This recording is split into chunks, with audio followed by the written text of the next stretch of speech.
pressure. I don't feel pressure. Pressure's something somebody else tries to put on you. The only pressure that's worth anything is the pressure you put on yourself. Pressure sets people apart. Are you prepared to do whatever it takes to accomplish your goal? Those that have the ability to thrive under pressure can achieve greatness. Success is anything that you strive for. You put in the grind, then you grind more. Accomplish your goals, then you find more. And you don't need to rest if you want to be the best. If you want it, don't wait your turn. None of this is given, everything is earned. If you want it, don't wait your turn. None of this is given, everything is earned. This is when we shine the brightest, is when the pressure's on. And we have to remind the people again that we've been doing it for so long that yes, we're still the best. The DNA of a true champion allows them to actually perform better when pressure is at its greatest. Naysayers at a distance. Full Gear will be a night surrounded by pressure. We had to earn everything we got.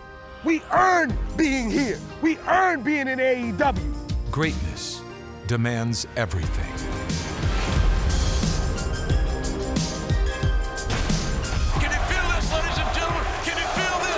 Jericho and Cody. What a war this is going to be. If I do not defeat Chris Jericho at Full Gear, I will never challenge for the AEW World Championship again. None of this is given, everything is earned. If you want it, don't wait your turn. None of this is given, everything is earned. Will Kenny Omega be able to seek his revenge on Jon Moxley?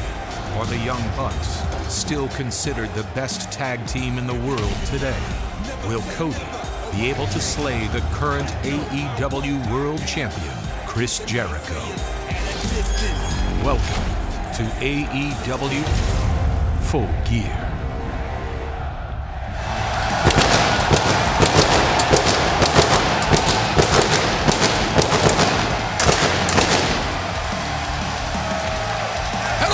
Ladies and gentlemen, and welcome to Baltimore, Maryland, the site of Full Gear, brought to you by AEW Wrestling. We're so glad that you're with us. I'm Jim Ross alongside Excalibur. Tony Schiavone is on assignment with his beloved Georgia Bulldogs.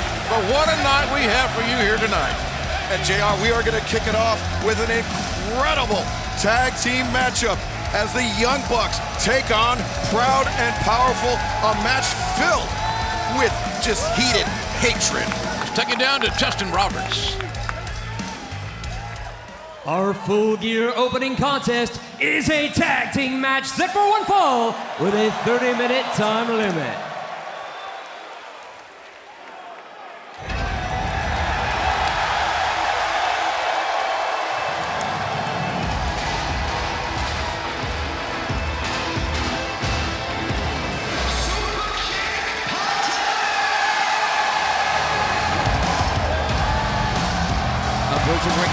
From Rancho Cucamonga, California, at a combined weight of 390 pounds, Nick and Matt Jackson, the Young Bucks.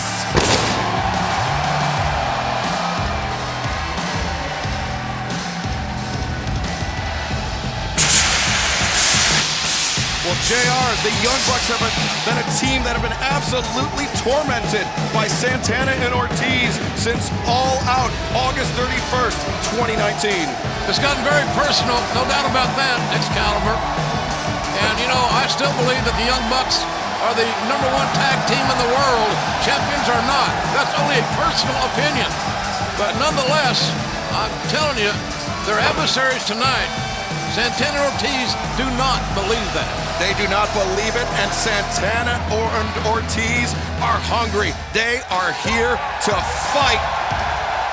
And the Young Bucks, I don't think they're expecting anything less.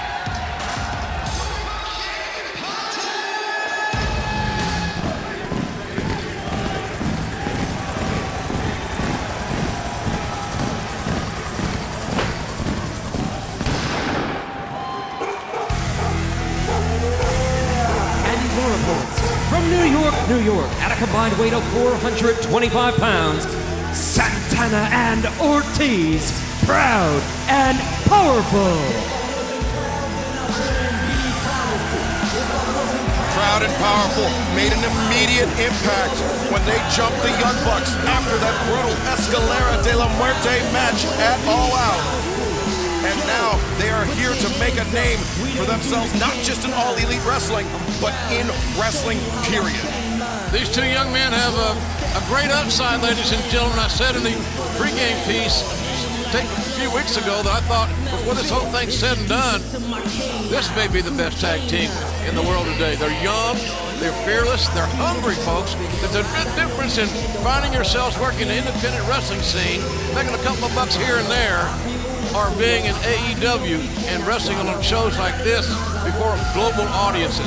This is a life-changing scenario for Santana and Ortiz, and I think they like the good life. Imagine the look on Santana and Ortiz's face when they got the call from Chris Jericho, when he personally recruited them, not just for the Inner Circle, but for AEW. He did it, he worked with management, he somehow got above the EVPs, and he brought them in to everyone's surprise. And it's a great hire because they're young, their best days are yet to come, but they still have to beat there's Rock and Roll Express. And what these guys did last week, folks, the Rock and Roll Express, totally distasteful. And the Young Bucks, and I don't know if they've been penalized for it. They should be. They have been verbally admonished, they've been warned, and they have been told that any such outburst again will result in a very significant fine. That's how you get an athlete's attention, take their money, unfortunately. Ricky Morton on your left, Robert Gibbs on the right, legendary tag team, Hall of Famers. As good a fan favorite tag team as ever was born.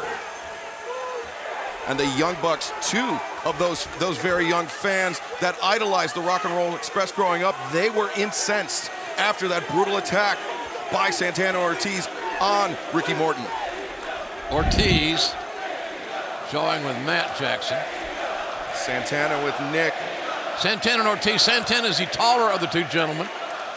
Ortiz in the beanie. And the overall, Santana in the shorts. Nick Jackson inside the ring. He has the lighter hair of the two Bucks. And I don't think we have a dress code. No, we don't. And referee Rick Knox signals for the bell. This match gets underway. And they are pacing with intent, JR. It's going to be interesting. Oh, look at this. First early strategy, first shot fired across the bow. Cheap shot. And I'll tell you this, Matt Jackson showed some composure. He's holding the tag rope, as he should. Oh, no. And now he's not. Everything's breaking down. As he shouldn't. Ortiz and Matt Jackson teeing off on one another. Referee Rick Knox trying everything in his power to restore order. Referee can only use his count. Threatened disqualification, but in the meantime. Soul butt there from Nick Jackson sends Santana into the corner. Santana able to dodge out of the way. And just uses his strength to muscle Nick back, and Nick makes a quick tag out to the elder brother, Matt. Tag made. I don't think Ortiz is aware of that at this very moment. My tag was legally made. Nick floats up and over Santana. But with the blind side, spear to the ribcage, and now laying in those right hands to the forehead. This is very personal, ladies and gentlemen, between the Young Bucks and Ortiz and Santana. Not just with each other, but Rock and Roll Express added in. Both Bucks over the top. And Matt just continues to rain blows down. Matt got in that mount position and was hammering down those jackhammer right hands. And JR, you have to remember that the Young Bucks not only fighting for themselves, but fighting for the Rock and Roll Express. But now Ortiz trying to send Santana, or excuse me, send Nick, but Nick turns the tables on him. Right out in the front row. Well, that's settled things down here in the arena. Now the two legal men back in the center of the squared circle. Big chop there from Santana. And he's looking for the tag, but Ortiz still in the front row. Taking an unwanted timeout. Nice deep arm drag takeover. Much like I saw the great Ricky Steamboat do in this very arena on many occasions.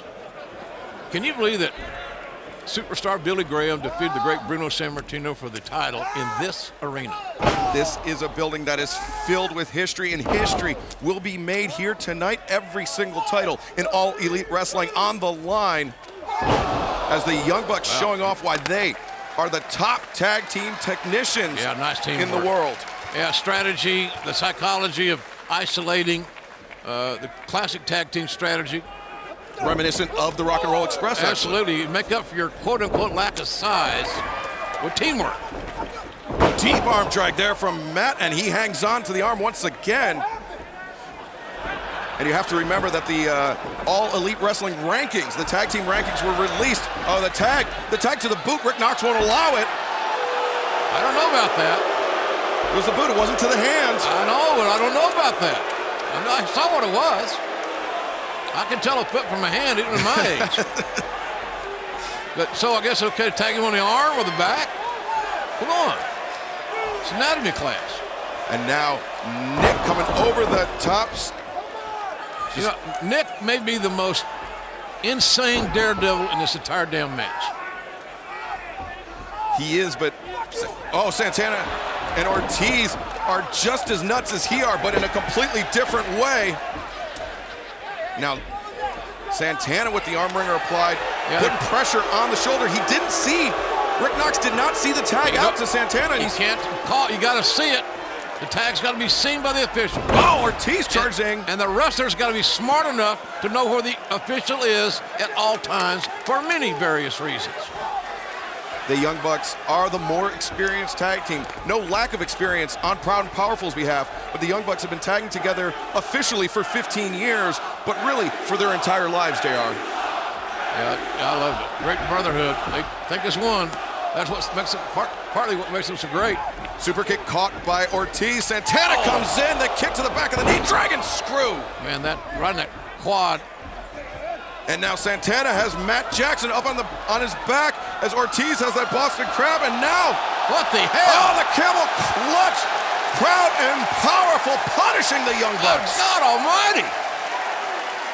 Rick Knox administering the 10 count. There can't be a decision because there's 4 people in the ring. And now Ortiz sitting back in a single leg crab. So who got the most damage done? Who's hurting the worst here? Nick? I think Nick, because he was carrying all the weight. He was on the bottom of the pile. The referee has a 5 count to utilize, ladies and gentlemen. The wrestlers should break on 4 because they will be disqualified on 5. As Ricky and Robert take a good look at what's going on. They have a very personal interest in this matchup. Thanks to Santana and Ortiz. If you ask Ricky and Robert, they'll tell you they're ready to challenge the winners tomorrow. I believe they've got that much fight in them. Oh, yeah. That's their belief. More power to them. The cover and a lateral press got a 2 count for Santana. Santana slowing things down, keeping Nick isolated, showing off smart strategy. Yeah, showing off Proud and Powerful's tag team expertise. Well, yeah, the timing. You determine the flow of the game. You decide on the cadence of the game. Running senton there from Ortiz. Off the back of his own partner goes Santana. And now Ortiz. Oh, the diving splash. Just total disrespect. He couldn't have expected to get a pinfall there, but that headbutt to the sternum. He couldn't have pinned Mike Knox with that. Goodness sakes. Or Rick Knox. Or Rick Knox either, his brother. He's refereeing tonight. Mike Knox, where'd that come from? Ortiz using those fingernails, digging into the back, taking the flesh right off Nick Jackson. Oh, God. Now Santana choking Nick while referee Rick Knox's back is turned. Santana Ortiz very efficient at diverting the referee's attention. And they're very unorthodox. It gets you off your game. Yeah, how do you prepare for a team like them? And there's a tag on both sides. Santana charging in, shoulder to the midsection there from Matt. He goes over the top, lands on his feet, ducks the lariat. Coming in with a double lariat, taken down, Proud and Powerful. I thought Nick Jackson was the legal guy. No, Matt, I believe made the blind tag out. Man, the action is fast and furious. But the thing about the intensity in the eyes of these 4 guys, you can tell there is something brewing here. We maybe see the beginning of one of the great long-time rivalries. Oh, my God! Just outside. Matt diving over the... Man, that was a head and shoulder fake I didn't see coming. Diving over the post onto Ortiz on the outside. He's got Santana still in the ring. Look at this quickness. Elbow drop across the jaw. 1, 2, no! Santana kicks out. Man, the hand was coming down. It was close. It was very close. And JR, Proud and Powerful were one of the best tag teams in the world before they signed with AEW, and now they have the Inner Circle at their back. They have Chris Jericho as a mentor. And that means the world.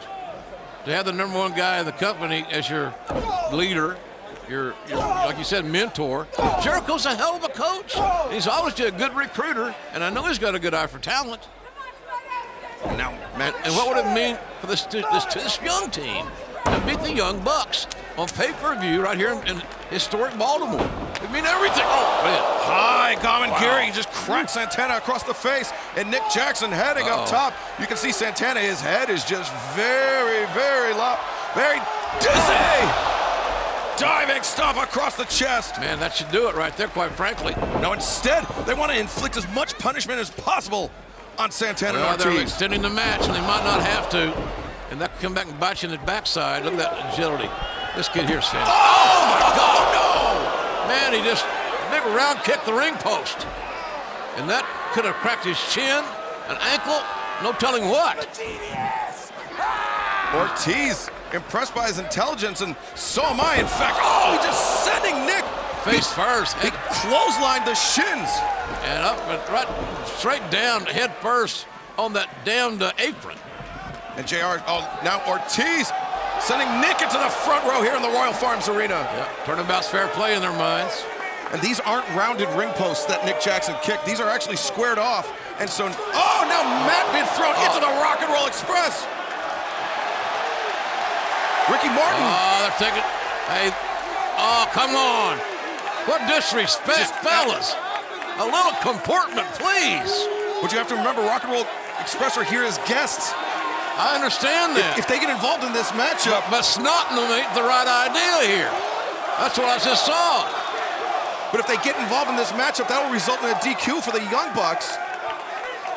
And it'd just be gifting a victory to Proud and Powerful.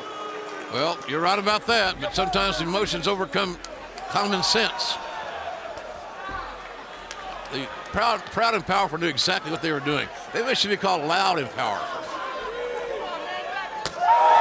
Hard knife edge. Right across the chest of Nick Jackson. I'm telling you, we could be seeing the evolution of an amazing young tag team here in Santana and Ortiz.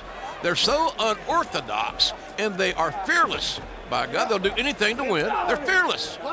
The first ever AEW tag team rankings were released yesterday, and the Young Bucks were in the number 3 position. You have to imagine that if Proud and Powerful is able to come away with a victory here, they'll basically just trade places with the Young Bucks, and what a huge momentum shift in the tag team division that would be. And certainly unarming and disarming, whatever, to the Young Bucks fans. Not a good thing. You know, somebody said, well, since they lost a private party in the tournament, they've kind of been on a little downhill. They haven't been the same Bucks. I don't know if that's fact or not. It's certainly someone's opinion.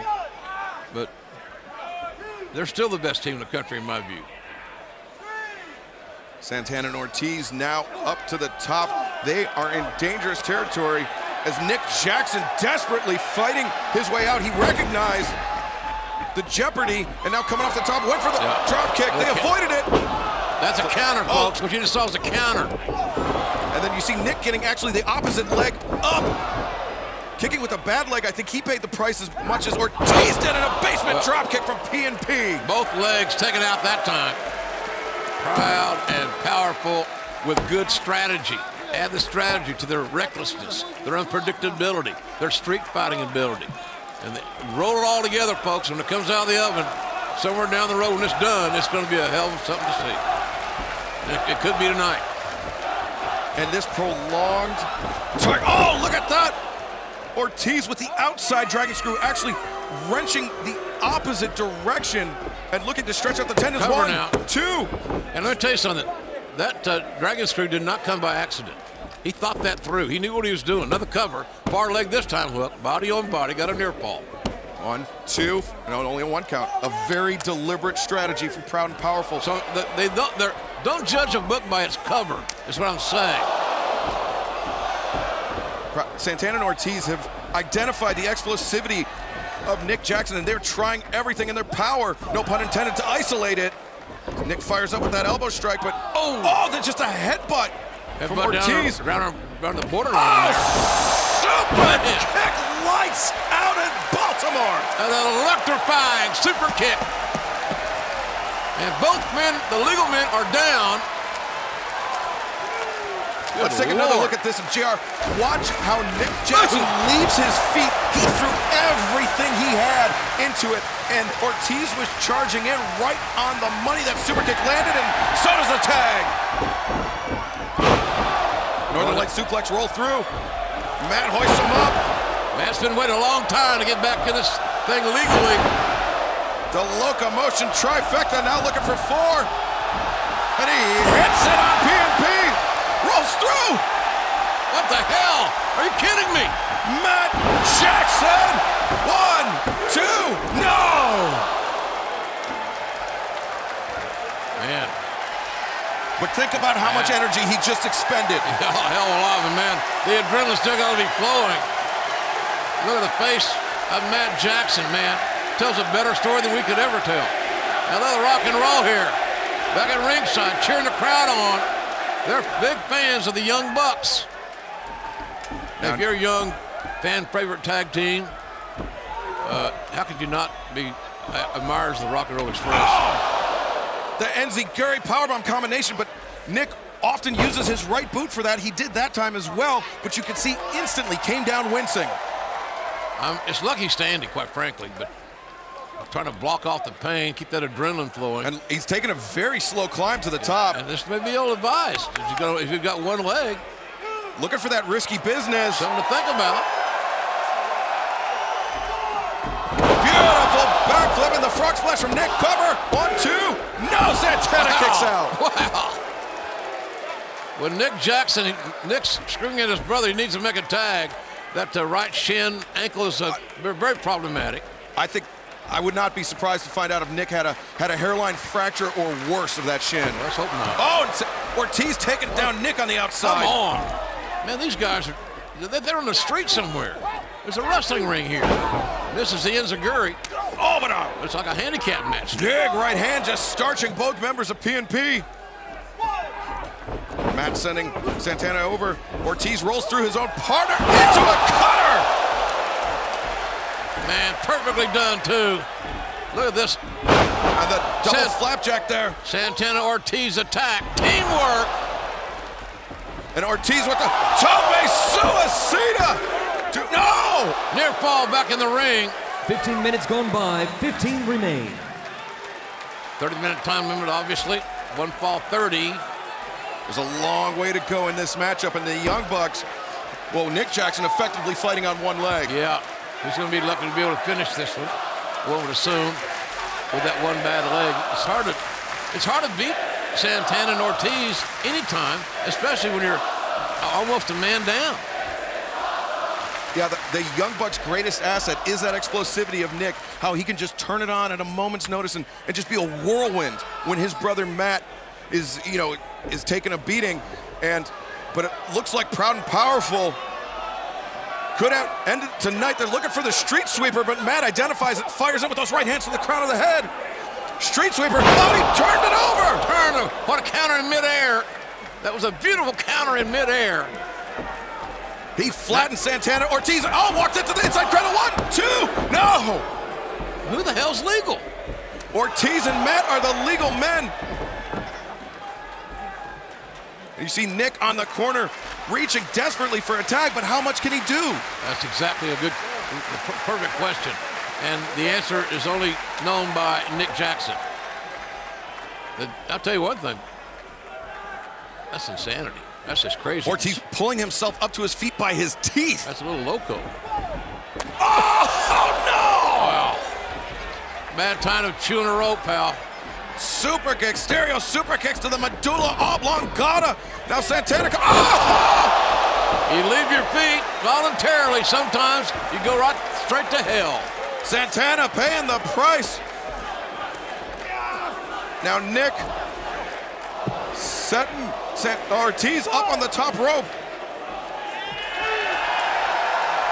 And the Young Bucks trying to feed off this energy here in Baltimore.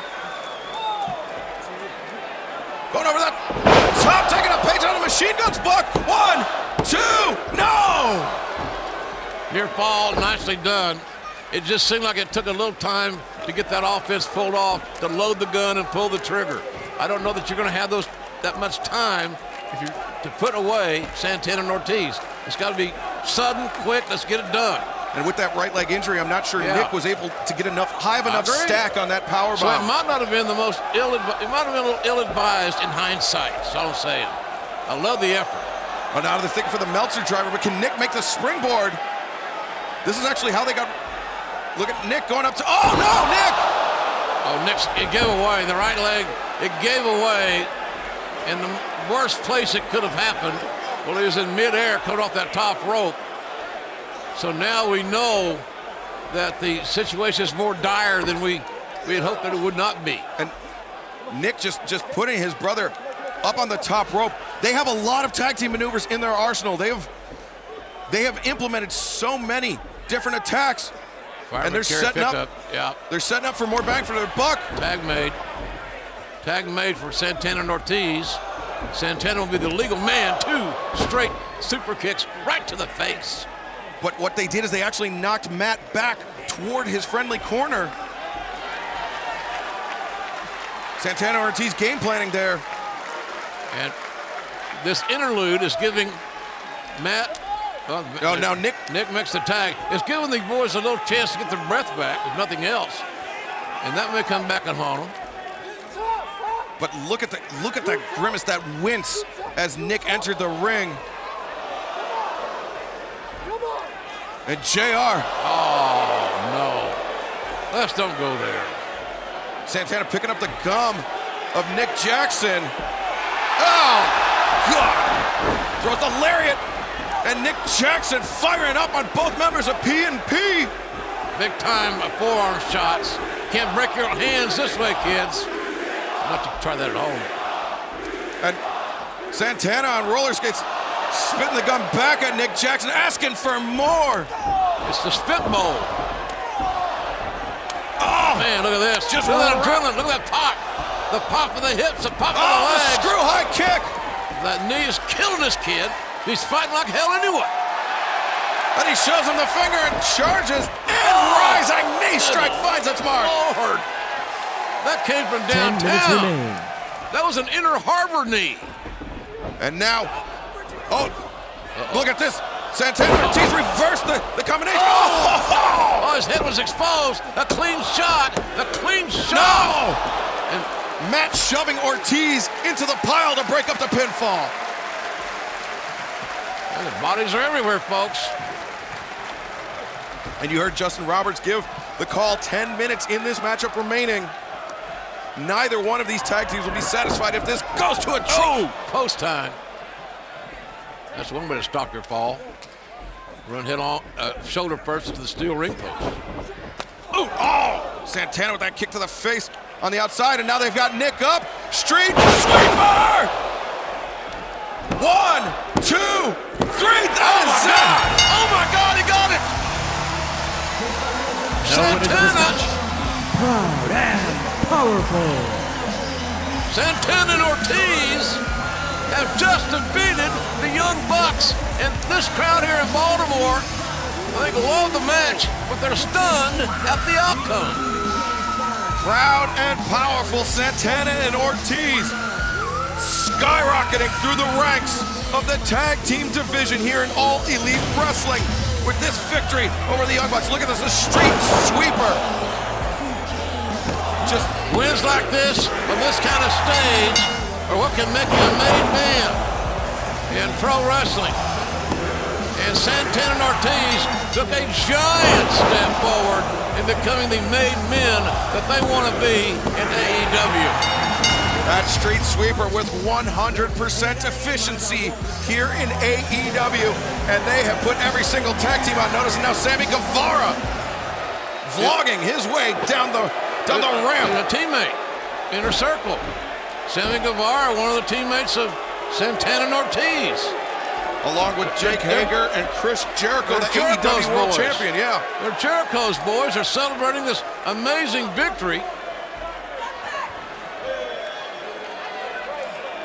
And as despicable as the inner circle has been, you have to respect this victory, JR. Oh, I don't respect that cheap shot right there, quite frankly, but yes, you're right. It's a hell of a victory. Anytime the Young Bucks lose in an AEW ring, it's big news, and it's a hell of a victory. Whoever beats them. It's a global story, and Proud and Powerful now looking to keep punishing, to keep on punishing What's the Nick idea? Jackson. What are we doing here? Oh, he's got the sock full of baseballs. How do you know that? Just look at the shape. It's almost like a mace. And now the Rock and Roll Ricky Express. and Robert, get out of there. Oh, low bridge. They low bridge and outsmarted the youngsters. Robert Gibson lays in a shot on Santana, and Matt up on his feet fighting. Man, those right hands from Robert. Boom. And now just clobbering. They are clobbering, JR. He's getting woodshed. That's what he's getting done. And we saw Ricky on the outside. Oh, look at this. Ricky going over the top. Connect. Hello. Hello, rock and roll. You're never too old to rock and roll.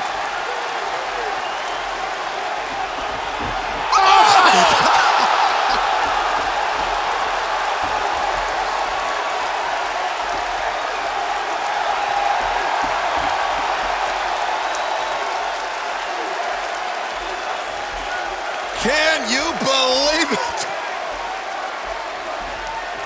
There's some magic left in those bones of the Rock and Roll Express, no doubt about it. Oh, what a moment here in AEW.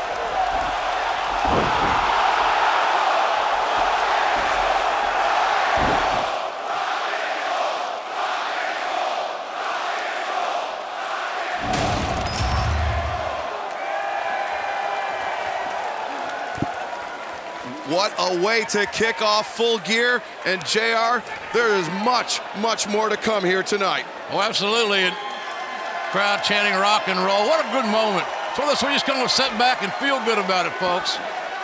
Well, I said this earlier, and it wasn't just hyperbole or wrestle-speak, that of all the great fan-favorite tag teams I've seen in my career, personally since the 70s, no one compares to the Rock and Roll Express longevity-wise and success. Well, you might have to put the Young Bucks on that short list. Yeah, they're getting there, no doubt about it. Here with Excalibur tonight, Tony Schiavone's with the Georgia Bulldogs. We're doing assignment. And we have an amazing card, including the women's title on the line. That's right, JR. Every single title here in AEW is on the line. It is teacher Emi Sakura taking on student Riho. It is champion versus challenger. Riho has shocked the world with her performance. Emi Sakura hopes to come out of Baltimore with the title. And ladies and gentlemen, we recently signed new tag champions. They won it, SCU. Great victory. And Scorpio Sky was a story of that thing. What about tonight? They will be facing their first test with the Lucha Brothers and Private Party here in this three-way tag team title matchup. And then the big main event. It's personal. It's damn personal. There's a lot of underwriting things here, especially since Cody had that stipulation. Cody versus Chris Jericho. Jericho is the champion. Let's not forget that. And if Cody loses, he will never challenge for the AEW World Championship again. I think that's a bad decision, but nonetheless, and then we'll close it out tonight, folks. After the regular card is concluded, the lights will go out here in the arena. It'll be a lights-out match. Anything goes. Moxley, Omega. This is going to be brutality at its most brutal, JR. This is going to be a dogfight right here in Baltimore, Maryland. And ladies and gentlemen, we're going to go back to the ring here momentarily, and we're going to bring you this. This should be a great matchup. There's a lot of bad blood brewing between Hangman Page and Pac. Hangman Page and Pac have split the series 1-1. This is the rubber match. But I don't think they're worried about wins and losses. They are worried about revenge. Could be the match of the night.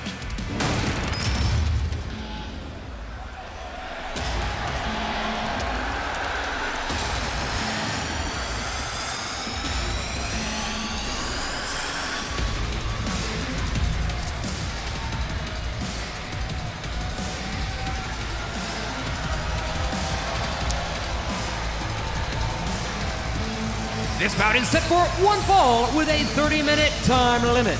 Approaching the ring first, from Newcastle upon Tyne, England, weighing 206 pounds, he is a bastard. Pac! I really believe that Justin Roberts likes saying the word bastard. I just had to gets me sometimes. Who likes it more, Justin or Shivani? One of the most unpleasant individuals here in AEW is the Bastard Pac. But man, is he talented. He made him win the Congeniality Award this year at the annual Christmas party. But this son of a gun is an athlete. Amazing. He's another guy that came here with glowing credentials, high expectations, but with the always that he was held back. You're not held back here, pal.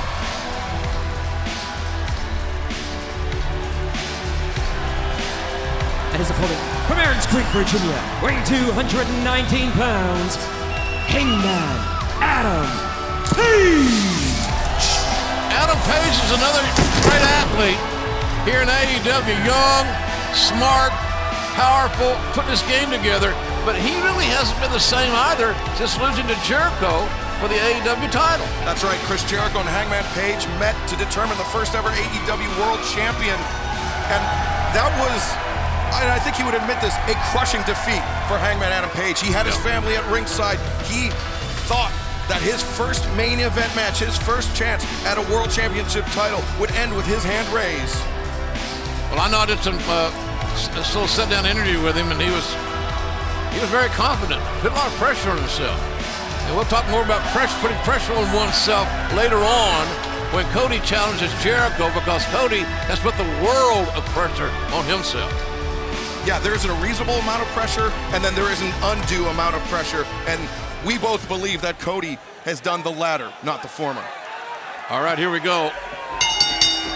Referee Bryce Remsburg calls for the bell. 1:30 here, ladies and gentlemen. Remsburg, the official. And Hangman just bringing the heavy leather right out of the gate. There's a lot of animosity here, as you can tell by the striking. So many strikes in the early part of the matchup. But this match has the potential to get completely out of hand, because both these guys are in the second hole here. They're going to impress a lot of people by being here and by saying, follow this. And Hangman just bodily sending Pac into the barricades at ringside. Sometimes Pac's size can be a benefit, sometimes it cannot. On that occasion, he was being manhandled a little bit there by the bigger, stronger guy. But now he comes right back and and look at this, Hangman turns it around. Yeah, there's the difference in size right there. The turn and the bend, being able to turn there by Hangman Page was what made that happen. The strength he had, the advantage he had. And you have to remember, JR, those barricades are probably a couple 100 pounds, and for Pac's body to put such an indention in those barricades, I mean, it's almost like being thrown into a wall. Oh, well, while the fans are chanting Adam Page's latest T-shirt, he got kicked in the face. That's right, shopaew.com for all your needs. Hangman. Oh, nice. Beautiful blockbuster suplex, and now the running shooting star Griffin. Oh, Pac with the knees up. Took one step too long there, and Pac had it figured out, but really good athleticism until the crash and burn there at the end by Hangman. Oh, man, what a right hand.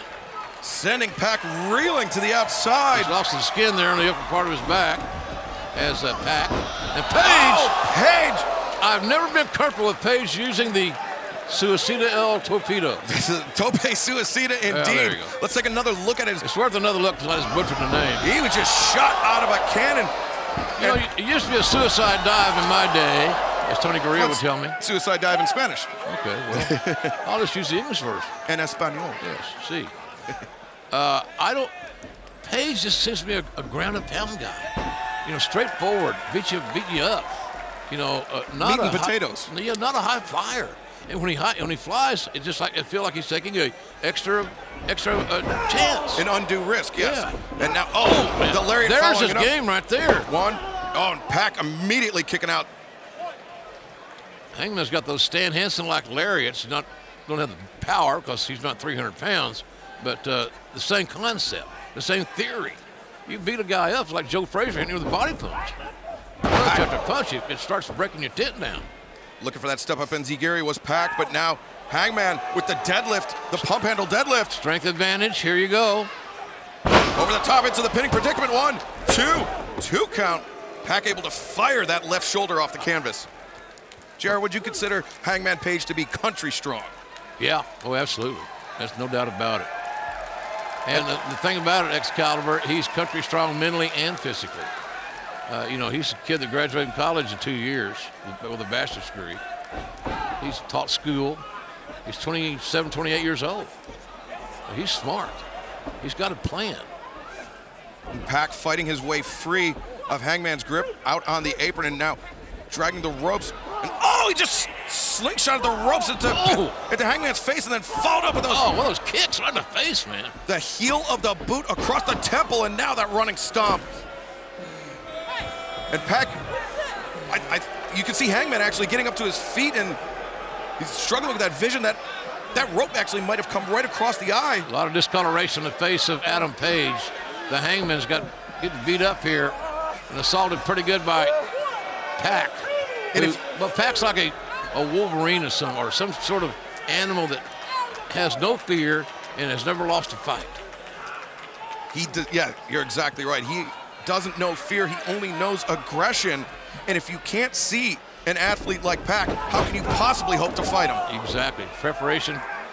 Go find you a workout partner that emulates this guy. See, he's not getting any hurry. He's dishing out the pace. And he must feel really good about where he is right now because this is a guy that doesn't waste time.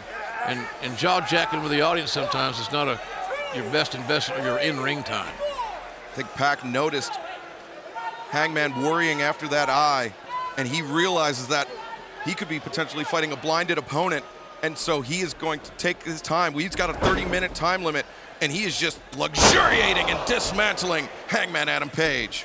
Cover, looks at the near leg. Arrogant cover. That back on chest cover has not worked yet. And look at this, the tight grip there from Pac. Those powerful arms of Pac now trying to cut off the blood flow to the brain of Hangman Page, but Page working his way back up to a vertical base. You know, the latest rankings came out, X, and these guys are 2 and 3. Yes, Pac undefeated in singles competition as he covers that lateral press. Pac number 2 and Page number 3. The only blemish on Pac's record was that time limit draw with Jon Moxley. Yeah, he hasn't lost. Page is 3 and 2. But again, he's working to get that rebuild his momentum. And gosh, we're not saying, he's a young guy. He has to process these losses and process his downfalls and come out on the other side with a better plan. Because he's young, he's strong, he's fast. But he don't need to be flying any airplanes here. Yeah, the mental game is just as important as the physical aspect of professional wrestling. I don't know. Asking you shall receive. Is it worth it? Pac, a very giving opponent there in that case, and now just trying to choke the life out of Hangman. Remember, Pac has a count of 5 to break. The referee gets to 5, it's a disqualification. So therefore, you tell the wrestlers, break on 4. I'll disqualify you on 5. There's a count. And again, a very arrogant cover there from Pac. Yeah. But I want to say, we bitch and moan about the officiating. He worked so hard to get the position where he could see both shoulders down. And you don't often see that from a lot of pro wrestling referees. They half-ass it. They see one shoulder, they think that's enough, and it's not. So hats off to Bryce Remsburg, if that is his real name. It is. I've seen his driver's license. Hangman up to his feet, laying in chops to that chest of Pac, but Pac with the soul butt right on the belly button of the Hangman. Yeah, he's those kicks like a jab, boxing with a jab, running kick to the back of the head. And Pac feels pretty good right now about how he's faring. And Pac with an icy stare across this, and now he just takes a side headlock, just falls into it.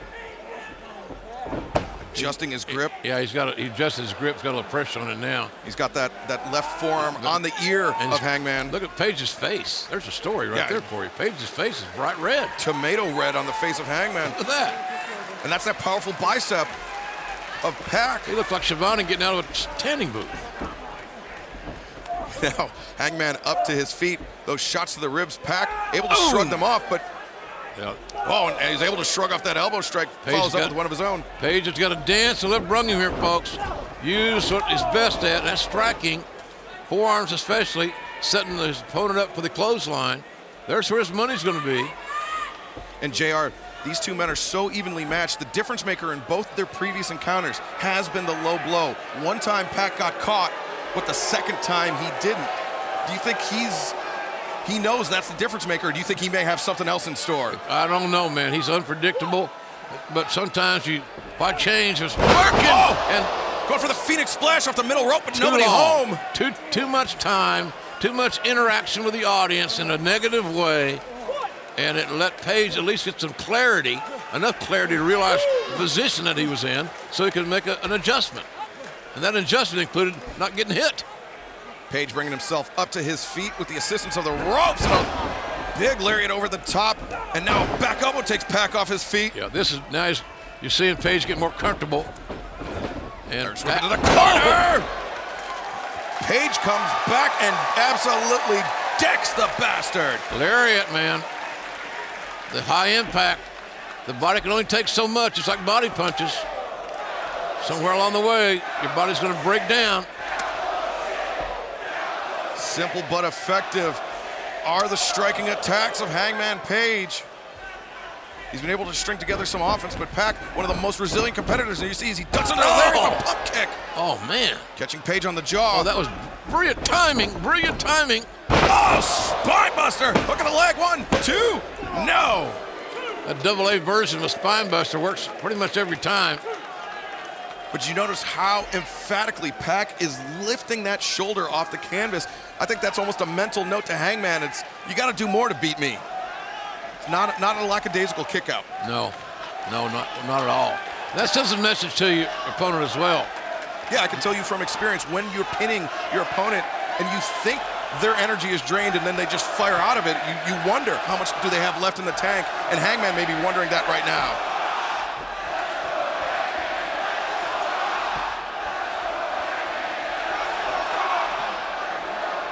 Fans here chanting how they feel about their favorite, and it's kind of 50-50, but man, there was no doubt what was going on there. That slam on the apron, spine first, my God, and then right into the railing. Take another look at this. Watch how Pac's just smashing in to that steel ring frame. Man. Oh, now Hangman going up top. He favors this Orihara moonsault, and he finds his mark. God damn! He did it. I don't know, maybe the Hangman's surprised he hit it. I don't know. What the hell of a chance, folks. He misses that, he's done. And Pac, but he didn't. One of the most well-conditioned athletes, but he had all the air driven out of his lungs, and now Hangman with that high boot. You're right for the cover. 2, no, Pac kicks out. That close. A lot less energetic than before. Yeah, that close. Oh, that high impact stuff. Those I'm saying, I know it's repetitive. I apologize, folks, it's bothering you. But those body shots tend to break you down, tend to fatigue you a little faster. Great high risk. Not my recommended game plan for Hangman Page, but hell, it worked. So good for him. And Hangman eyeing that buckshot lariat, but I think Pac caught it out of the corner of his eye. Oh, yeah, Pac has still got enough in the game, Excalibur. He might be feeling a little possum here. I don't know. But he knew enough to get the hell out of there. He saw that. That gun loaded, and here we go, right? Hangman forced to go to the outside, and this is dangerous territory for both men, but Pac lying in wait, that toe kick. Oh, look out! Oh, my God! Oh, my God! The brain buster on the chair. The lower back of Page colliding with the top of the barricade. And then the rest of his body goes right to the concrete, for God's sakes. What are we going to see here next? Good grief. Now, how in the world is Adam Page going to continue this match? Pac needs to make an immediate return to the ring and look for the count-out victory. Yeah, that's exactly what he's doing. Good Lord. The extremes these guys will take. And when it gets personal, that's what you find, folks. Guys making decisions are not career smart, but at their match smart at that moment. Page is a no. These guys aren't going to be the same for a few days. Look at the abrasions all over his back as he struggles to answer the 10 count. They got a 10. Oh! Boy, that's quick. That was close. That was a fingertip over the goal line right there. And certainly Pac would have been very happy to accept a victory by countout. It gets him to the pay window. That's all he cares about. Well, no, I'll say that's probably not even accurate. He cares about hurting Page and winning, but he does care more about, I think, the money. I think Pac may know that the loss may mentally hurt Page more than it would physically. As Pac up to the top. Shotgun drop kick there. Oh, hello. 1, 2. Shoulders are down. 2. And now you see Page still clutching the back of the head. That brainbuster having lasting effects on Hangman. This rivalry that we're looking at right now, this match, the bodies are scarred and bruised. Good grief. It started in January. Can you believe that? Just 11 months it's been ongoing. And here they are, each with 1 win each. And we're seeing the rubber match. And I'm glad for this opportunity. As Pac now. Hello. Or unprotected sternum. Just teeing up not only the sternum, but the lungs, just driving the breath out of the chest of Hangman Page. Pac talking some trash. God almighty. He might have got a... Ooh, the knee may have got him right in the face. Yeah. And the kick didn't do me any favors. This is where the referee's got anytime a talent, a wrestler, an athlete may not be able to control himself or defend himself. You got to evaluate that situation. And it worries me sometimes that some of the action we have, that should be more cautiously looked at. Bandera sends Pac to the outside, but he answers with that rising Gamangiri. 15 minutes gone by, 15 remain. And Pac immediately heading up to the top. He's looking for that black arrow into the brutalizer. Up to the, oh! Well, that was pretty brutal right there. That was not a real dandy way to land. The legs of Pac shoved out, and he is strung up at the top. If Pac was wearing a cup, he's probably okay, folks. If not, he's got to pull this one out in the bottom of the ninth. Boy, this is no man's land. That's the way on the other side of Oklahoma. Can't get there from here. Pac looking for that, or excuse me, Page looking for that avalanche block buster! Wow. Spines are getting destroyed in this match. That high fall away slam, sending Pac all the way across the ring. Look at this, folks. Watch. Swallow the back, crash, burn up, slow it down, and you can see the impact. Boom, right there. But they know how to fall. Right. No, there's absolutely no way to prepare for something like that, JR. No. It's illogical to think there's anything else to say. You're right. You're exactly right, X. You're right. And now Hangman got his sights set. Yeah, the buckshot. Oh, man, he got his mind set. Lariat Pac. No! Release German suplex. All that momentum from the ropes. And now, here we go. A power bomb. And he planted him high on the shoulders and the back of the head. One impact, high impact counter after the other. Something's got to give. Page has got Pac hooked up. He's thinking Deadeye. Man, it's so evenly fought, this contest. Those downward knee strikes there. Oh, Pac. Oh, look. He's transitioned in. This is how he put Kenny Omega to sleep. And look at this. He transitioned out of the finishing maneuver into the brutalizer. Oh, that's magic. That's grappling magic from Pac. And his intensity is etched all over his body. And Hangman is dropping by the second. He is going out, JR. Hangman's got to communicate with the official. There's got to be some communication, some way. Look at how red his face is. Oh. And they fall into the ropes, so therefore they're essentially out of bounds. The referee will call for the break. Now, let's see how fast Pac can take advantage of the damage that he's done. That's the key right now for me. What can you do to put this man away, Pac?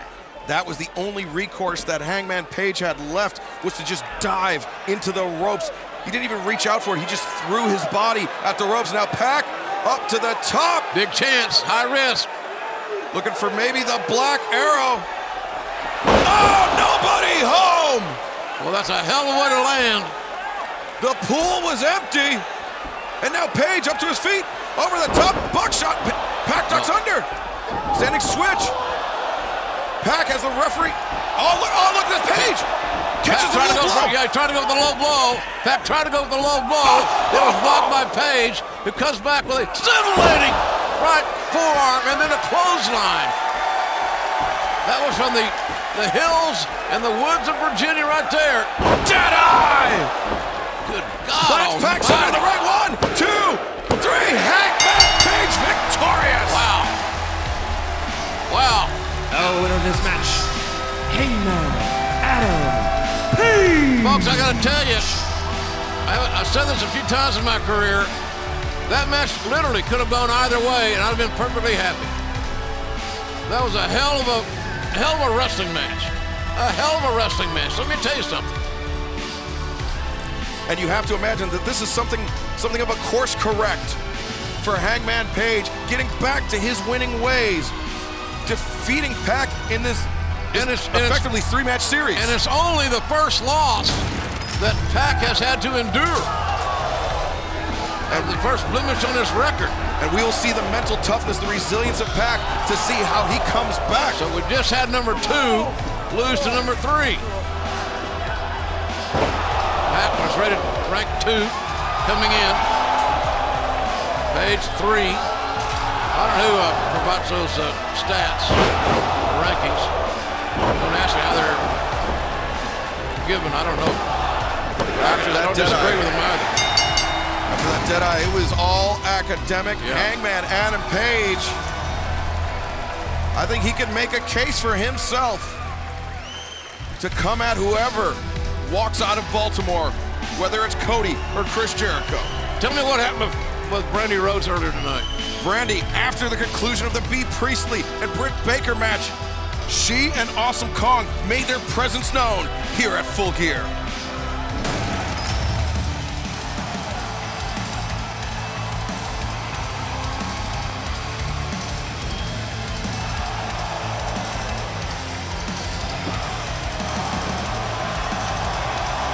You just see the strength of Awesome Kong on display.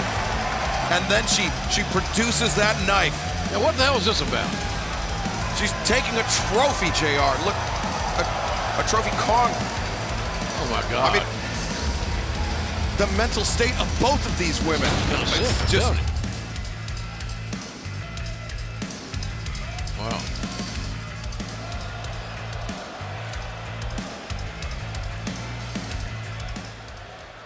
What's going on?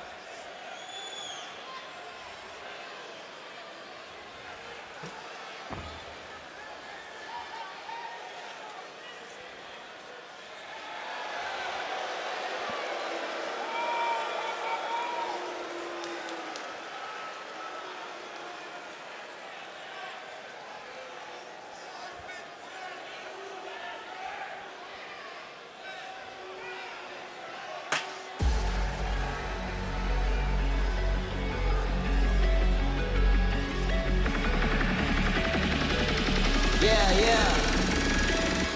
Play it loud. Yeah.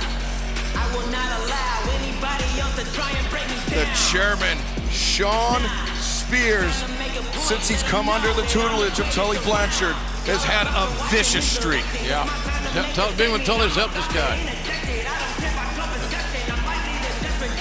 This contest is set for one fall with a 20-minute time limit.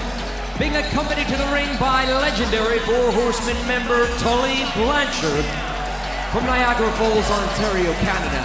Weighing 227 pounds, he is the self-proclaimed chairman of AEW, Sean Spears. Certainly Sean Spears is talented enough, and he thinks he's good enough, and I'm not disagreeing with him, to have something to be famous about more than putting staples in the head of of Cody with a chair that he's carrying right now. Yeah, and you see that shirt he's wearing, No More Garbage Wrestling. That's in reference to Joey Janela's former home promotion before he landed in AEW, Game Changer Wrestling, which is known for their hardcore style. But Spears, he made his splash here in AEW with that chair shot, just as you mentioned, JR. That's pretty damn hardcore, I'll tell you something. All those staples. This should be a spirited matchup. There's a story here, folks. We'll tell you about it. I'm a bad boy.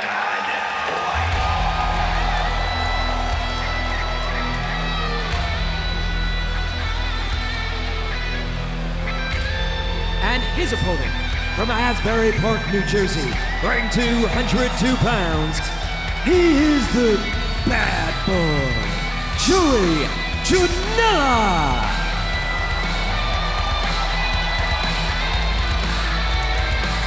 Well, Janela and Spears have had issues.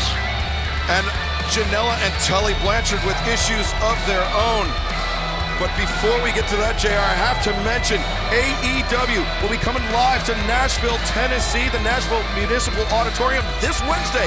Some tickets are still available, AEWTix.com. Go right now and get yours December 4th. We'll be in Champaign, Illinois, the campus of the University of Illinois, Champaign-Urbana. Big win for the Illini now. Big win today. Huge win at the State Farm Center. AEWTix.com. Get yours right now. Looking forward to Nashville. And Tony will be back with us in Nashville. And then Tony and I are going to do a little business at Zany's Comedy Club after the show.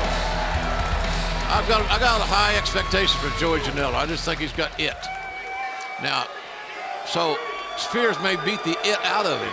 I'm not sure. But there's something special about Janela. Janela just charging at Spears. The chop across the chest. Probably want to take off those glasses. And now just, the toe kick there by Spears. The clubbing shot. And Joey Janela is fired up. And all of this bad blood is the result. Oh, look at that stripping off that Garbage Wrestling shirt. That'll make the chops a little bit more effective. It was always maybe somewhat futile to be chopping a man wearing a t-shirt. You can see actually the chest of Spears already reddened. Yeah. Janela coming in intense, coming in hot. He was bringing it hot, no doubt about it, laid it in. Hey, Spears has got everything it would take to be just a phenomenal superstar. Size, strength, youth, experience. He's just got to find the meanest goddamn streak he can find and keep it. Janela locking eyes with Tully Blanchard, and that is the genesis of this rivalry. The perceived disrespect of Janela towards Tully Blanchard. That step-up work on Rana. Catching Sean Spears by surprise, sending him down to the outside. And Spears and Tully, they took umbrage with Janela. Janela able to duck under that lariat attempt by Spears. Out there on the apron. Oh my God. Oh, how hard was that impact? Just a power slam the human on body, the outside. The human body being just flattened on the outside. Take a look here. Watch this. Such a violent collision. That's a little thin mat. Mat is black concrete. Thin, on concrete. You do the math, folks. Could be used as a teaching aid in chiropractor school. Joey Janela has been on a quest here in AEW to prove that he is much more than a hardcore wrestler, and he has shown that on many an occasion. But Sean Spears has absolutely no belief in Joey Janela's ability as a professional wrestler. This is a side of Sean Spears we need to see. If Sean Spears wants to walk up that pay window more often than not, he needs to be this Sean Spears. Nothing else for him, in my view, will do. And Spears, he had a bit of a rocky start when he paired himself with Tully Blanchard. But in the last two outings, he's come away with 2 victories. He's looking for his third here tonight, and that will drive him up the rankings here in the World Championship title picture, you have to imagine. Man exchanging the chops, knife-edge chops. You're not going to beat somebody with it, but you can beat them down with it. You can make them drop their hands and go for something, go for their head. A lot of things happen with those chops. Man, that was an Irish whip out of crazy land. Spears leaving his feet and throwing Janela. That's the way you do them. That's beautiful. Beautiful move there. now. So he puts it all together. This is a teaching of Tully Blanchard. You get in the turnbuckle, you have a collision. The guy's helpless on the apron, you go for his back. That's classic Arn and Tully strategy. And it all started with that power slam on the outside. Yes, sir. Connect the dots. Referee Earl Hebner admonishing Spears. But Spears, this is not his first rodeo. He knows exactly what the rules are and how to exploit them. No, here's the backbreaker, far leg hook. Spears is a veteran. He's not going to have to get any better fundamentally. It's all his success or failure in the rest of his career is going to be dependent on his mindset. And that goes for a lot of guys. Now it's between his ears and his heart. He's got to determine where he wants to go. And that's not to say that Joey Janela is inexperienced with 13 years of experience for Janela to Spears' 17, but that extra 4 years makes a world of difference, as well as Tully Blanchard whispering in your ear. The Tully Blanchard effect is important, no doubt about that. And Joey Janela, Janela's back. Colliding with the ring apron. His body contorted once he hit that apron. And boy, that was ugly. Barely moving. That was an ugly situation here. And the senior referee, there's Earl Hebner. Gosh, I feel reluctant I didn't mention Earl. And you can see Tully there giving some insight to Shawn Spears. And the other thing that Tully Blanchard represents is another set of eyes. If Spears has his back turned, Tully can alert him to an oncoming attack, to just about anything. He is such an important figure in Shawn Spears' life. Tully on the outside. Looks like the that turnbuckle link now being exposed, and the tag rope. Hey Earl, that's illegal. You know that. Use your count. The hair of Janela. It's obvious that's being knotted. Spears of the Boy Scout. Look at that knot. Straight right hands, unprotected. And Earl Hebner warning Spears, but Spears seemingly uncaring. Janela just locked in that corner by his hair. Wow. Can't go anywhere. He's stuck, and now he has to climb out and try to. Well, he's smart. He's on the outside now. The referee's got to intervene. He's out of bounds. He has to try to extract himself without pulling out an entire head of hair. Wow.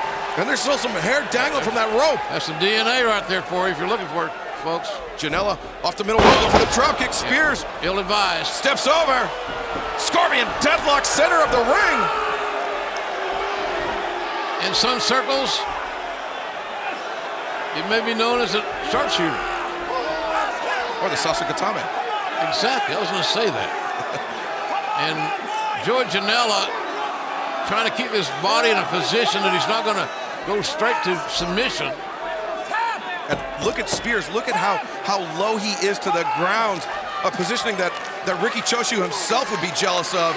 He's got those legs grapevines and just wrenching backward on the ankles. Ricky Choshu never had hair like that, though. Down the bottom rope, he got a break here. That's one good thing about this. 4, you hear the 4 count. The 4 is a magic count, folks, for these guys. They're going to milk that thing for as long as they can. It almost becomes instinctual. As soon as you hear 4, you just let go. Or get disqualified. And Spears walked right into that one. Janela with that desperation thrust kick. Catching Shawn Spears on the chin. We'll see how thick that beard is. He's very unsteady as he gets up to his feet. Janela now firing in right hands to the midsection. Janela coming from underneath there with those forearms. He didn't have the leverage because Spears is quite a bit taller. But good shots nonetheless. And Janela, incensed by Spears, just laying in right hands. Wow. And now breaking him down. Yeah, Janela's showing us now that he's got that mean streak. He has a lot of aggression. And he's resilient. And look at that hair still hanging off the tag rope as Janela comes in with that running knee strike. That's creepy looking. Janela might not be the only one walking out of Full Gear with a bald spot here tonight. Spears, I should say Pete Priestley, but now Janela up to the top. Yeah, Spears looking for a timeout. Oh! Flipping senton off the top. As Barry Park's own bad boy, Joey Janela, is fired up. He's like a human slinky. Like a human wrecking ball. Yeah, man, he lands in some unbelievably awkward position and pops right up. Yeah, he came down hard on that right hip of his. The bad boys turning on here tonight. No, Spears. Oh! Caught him up on the top rope with that really suplex. Like a Greco-Roman throw 2. there. No. Cover, near fall.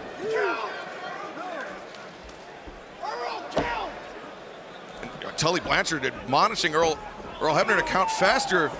By my eyes, that was a very even count. Oh, but yeah. There's nothing wrong with the count. You ain't got to believe everything Oh, Tully inside says. cradle. 1, 2. Nicely done. Good thinking by Janela. The bad boy was thinking there. Sending Spears to the outside. Janela building up ahead of steam. Tope suicida! And now Janela immediately returns Spears to the ring. Heads up move there by the bad boy. Oh. Kick across the jaw. Good kicks. And across the chest. And notice he's kicking equally as effective with the right or the left. That's a skill. Janela hits the rope. Oh, a clubbing lariat to the back of the head. Deck Spears. Now, over the top of the suplex, Joey Janela stringing together some effective offense here. Goes for the pinfall. 1, 2. You get 2. Didn't hear Tully Blanchard complaining about the tempo of that count. No, not yet. He will, though.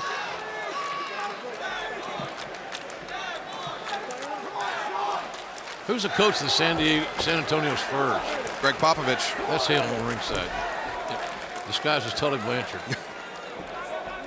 No wonder he wouldn't do a courtside interview with me. Oh, look at this. Janela just vicious stops. The heel of his boot coming down on the ear of Spears.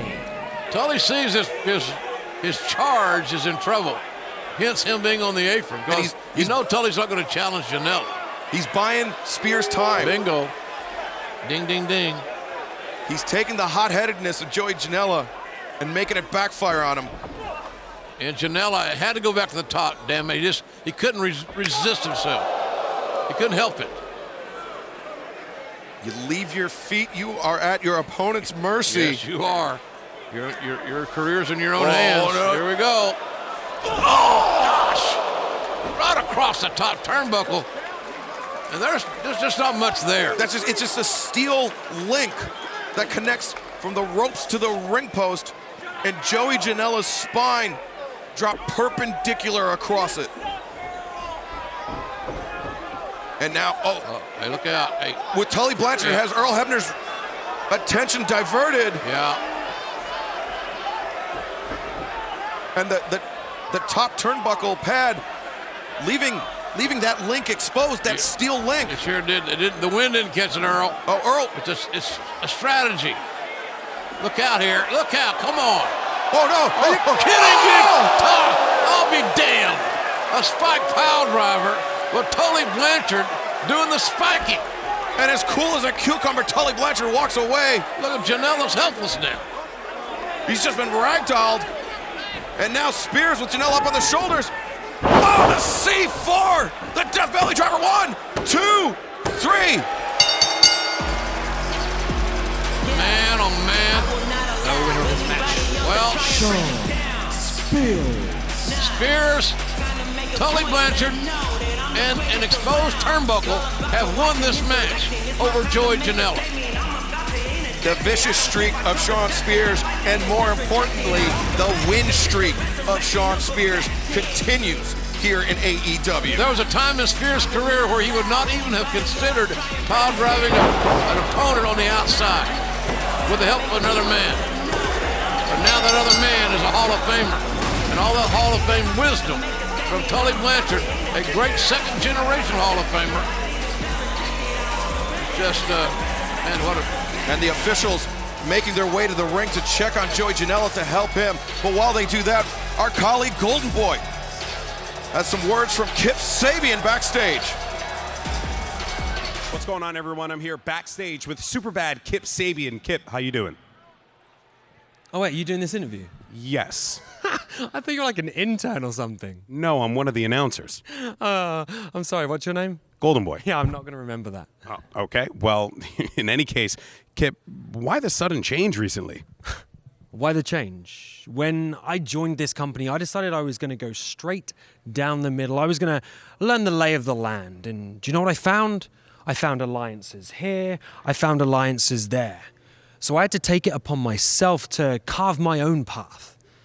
And I ran into two guys that felt the same in TH2. And granted, it might not have worked as well as we'd hoped to start with, but you name me one of the great rock bands that the first time that they played together created their greatest hits. Well, I can think. Don't answer that question.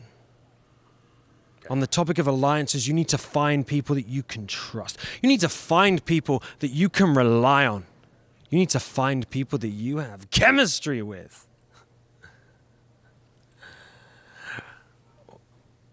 Oh.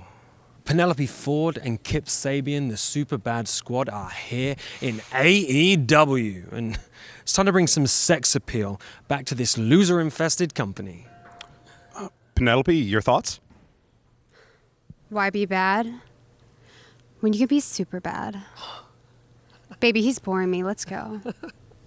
Cheerio, dweeb. Okay. Well, interesting comments, but thanks, Golden Boy. And Joey Janela got nothing to be ashamed of here, Excalibur. Yeah, he comported himself well, but this sudden attitude shift from Kip Sabian we've seen over the recent weeks, very notable. His performances on AEW Dark. Taking back and taking a look at our tag team tournament recap, how all three teams competing in the title match tonight got here.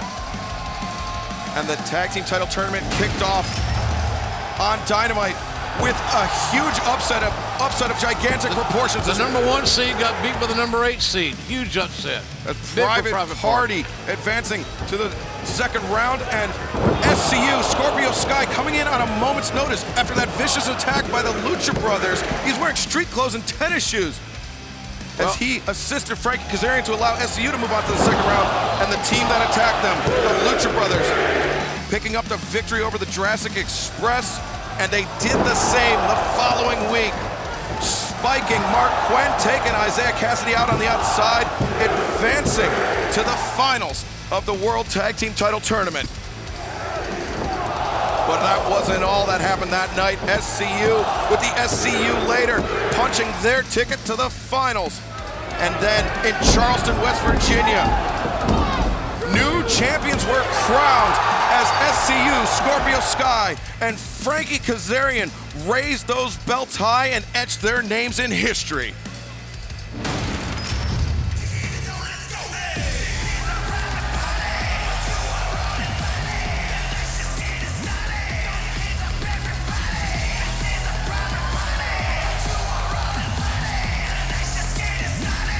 Atlas Security, as always, doing a great job here, keeping the undesirables out.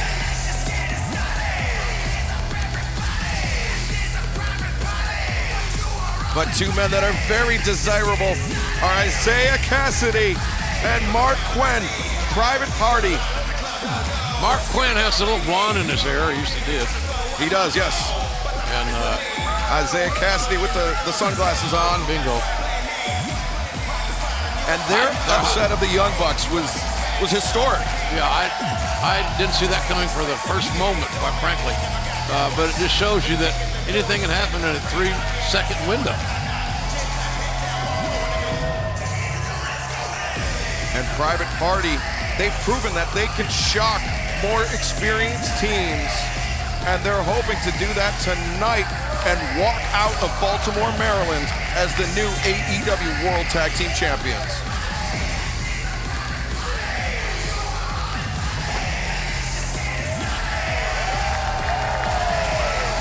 Jared, that's how you used to get in the ring, right? Yeah, right.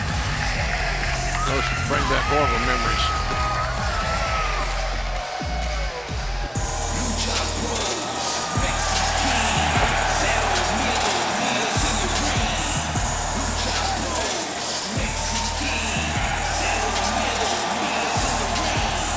And if the Young Bucks were the number 1 seed in the AEW World Tag Team Tournament, Rey Fenix and Pentagon Jr. had to be a very close number 2.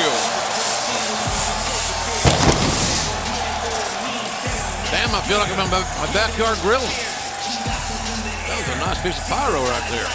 And the thing I don't understand about the Lucha Bros is they're so talented. They did not need to resort to that attack on SCU. No. Well, they're just showing everybody this is how we're going to play the game. By the way, in the ladies' AEW rankings that were just released very recently, I think yesterday. They're ranked #1. They are the top challengers. They have those medals around their neck. Wow. The runners-up in the AEW World Tag Team Title Tournament. But the third team here tonight, the men about to make their entrance, won that tournament, and they are the reigning and defending champions. Ray Phoenix is unbelievable.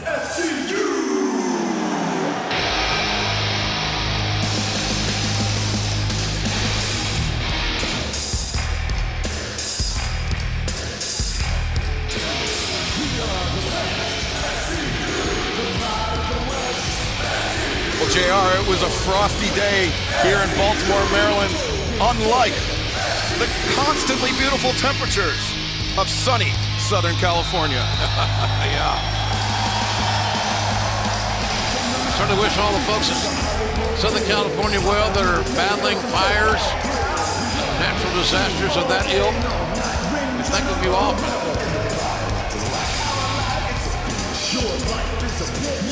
Man, this thing to me, this title, so much about Scorpio Sky, what he's done to elevate his team, teaming with Frank Kazarian, with their partner Christopher Daniels.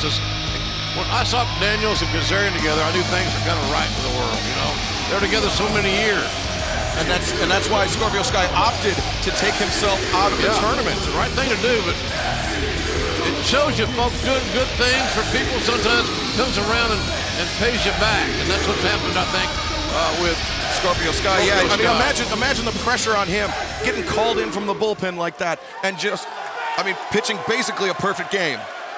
I don't even like baseball, and it's a great analogy.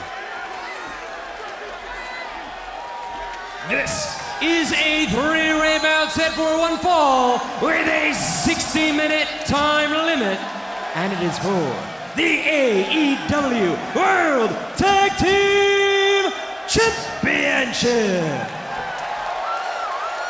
Introducing the challengers first.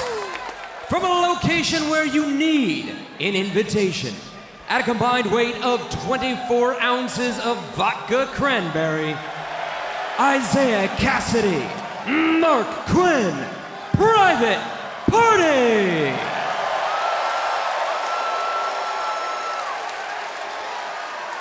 The third runners-up in the tournament, Private Party. Next, from Mexico City, Mexico, at a combined weight of 383 pounds, Pentagon Jr., Ray Phoenix, the Lucha Brothers. The #1 contenders, according to the AEW rankings. And from Southern California, at a combined weight of 415 pounds, they are the current AEW World Tag Team Champions, Frankie Kazarian, Scorpio Sky, SCU. SCU getting a champion's welcome here. Rick Knox.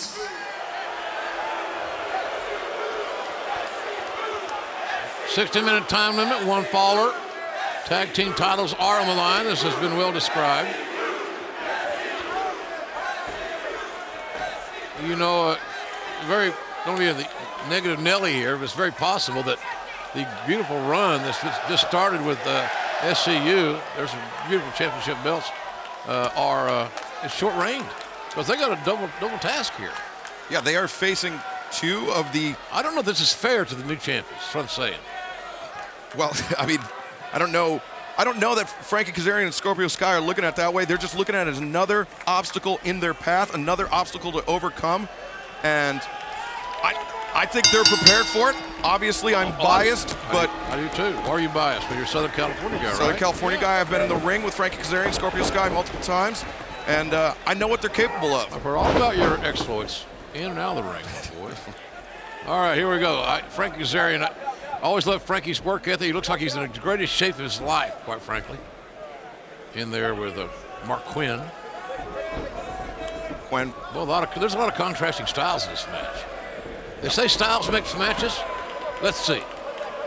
We'll see. Is Private Party able to use that high-flying expertise? Only on one count there is Mark Quinn able to bring his shoulders up the mat. Will Lucha Brothers be able to use that hard-hitting style that they love to employ? Will SCU be able to use that technical violence? That's a leg sweep. Didn't know he had it in him. These covers, not for long. Kazarian up to his feet. Yeah, very quickly, and that veteran hasn't lost a step. Frankie Kazarian is as good now as he ever was, and he's really damn good. He's always been really good. Rey Fénix tagging himself into the match. And that's legal, by the way, in this three-way matchup.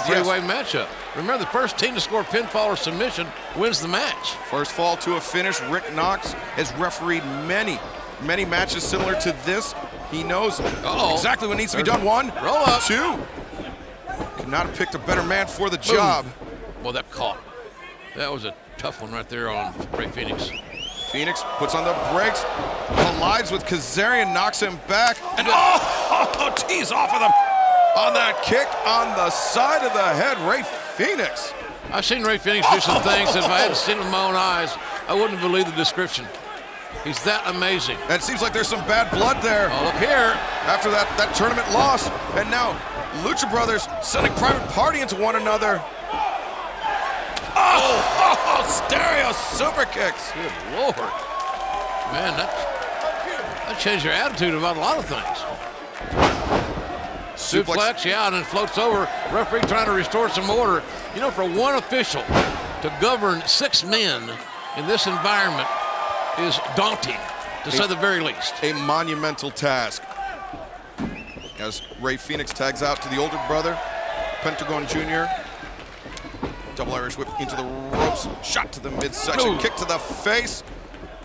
And now, a little bit of assistance as the roll through into the Hurricane Rana, driving Frankie Kazarian into the waiting boots of Pentagon. Finally the cover, far leg is hooked. And a near fall, go for the cover. And that's just exactly what Pentagon Jr. did through the teamwork with Rey Fénix. Lucha Brothers taking full advantage of that 10 seconds they have. I like the men are holding on the tag rope. You ain't got the tag rope, you're not legal. You can't tag in. You might as well be invisible. You have to be there. And some unfinished business from Charleston, West Virginia on that episode of AEW Dynamite, where the SCU were crowned the first ever World Tag Team Champions. Lariat, Kazarian blasted by that super kick, but follows up with a hard shot of his own. That gives a little rattle. Scott was waiting for the tag, but Kazarian didn't see him and didn't make it. Now who's in the better condition? Who's going to be able to regroup faster? Both men knocked down from each other's clothesline. And a cheat shot on the outside. Referee didn't see it, I don't think. Kazarian floats over and now forced to tag out to Private Party. Isaiah Cassidy comes in with a springboard Hurricane Rana, but Rey Fénix with that right hand. Now, Cassidy comes over the top with that kick, taking Fénix off his feet. Oh, the face buster rolls through into the Bulldog leg drop on Pentagon. Covers the legal man. So close. Pentagon and as X mentioned, Isaiah Cassidy, who just tagged in Mark Quinn. And these guys are just, they keep you off balance on the things they do. They're going to go, an old school inverted atomic drop. Look at the takedown. Now there's about 4 or 5 generations of wrestling we just saw in that near fall. 1, 2 count. Different styles from different eras were incorporated in some form in that chain of offense that they just accomplished. Very, very creative, and it shows that these kids are students of the game. Students of the game, they look to the past as well as to the future and how to combine it. And now Mark Quinn asking for some shots, but Pentagon, that kick catching. Oh, look. Oh, look at deflected. Wow, look at that. Mark Quinn tried to avoid the tag, but now Rey Fenix up to the top. Doomsday drop kick there by the Lucha Brothers. Springboard, didn't lose his balance, was right on time, right on target. And watch this, that drop kick. That's beautiful. That's just beautiful offense. Oh, gorilla press there by Pentagon and sending Cassidy into the super kick from it's all about Phoenix. all about the Lucha Brothers right now. Excalibur, all about the brothers. Look at this, the monkey flip into the cannonball senton. Quinn pulled out of the corner. Cover. 1, 2. They get 2 count as Mark Quinn able to kick his way free. Oh!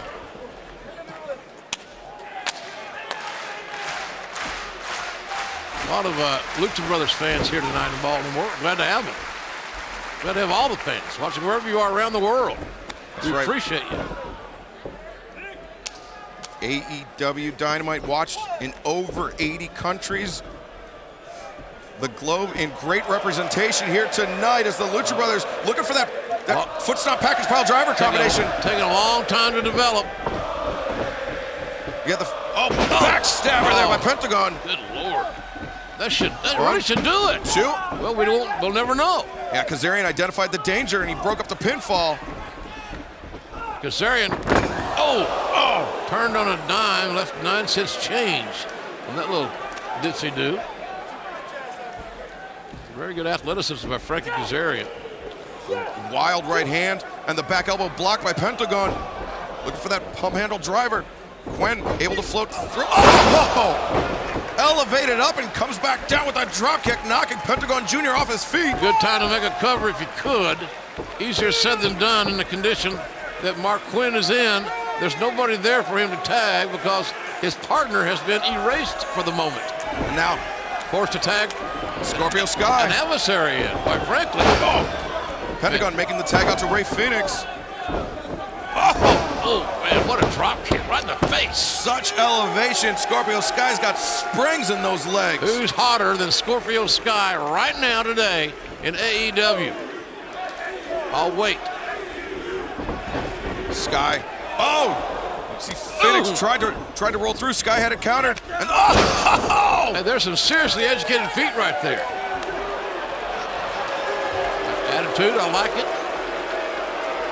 Man, Scorpio Sky he thinks the break of a lifetime. I believe him. What a cutter. Over the top and rolls through into that Dragon Sleeper, that camel clutch style Dragon Sleeper. He's got his arm underneath the chin of Rey Fenix. Cassidy came in for the break, but Kaz with the cutter of his own. Heads are revealed and no protection. Like a game of whack-a-mole there for Pentagon Jr.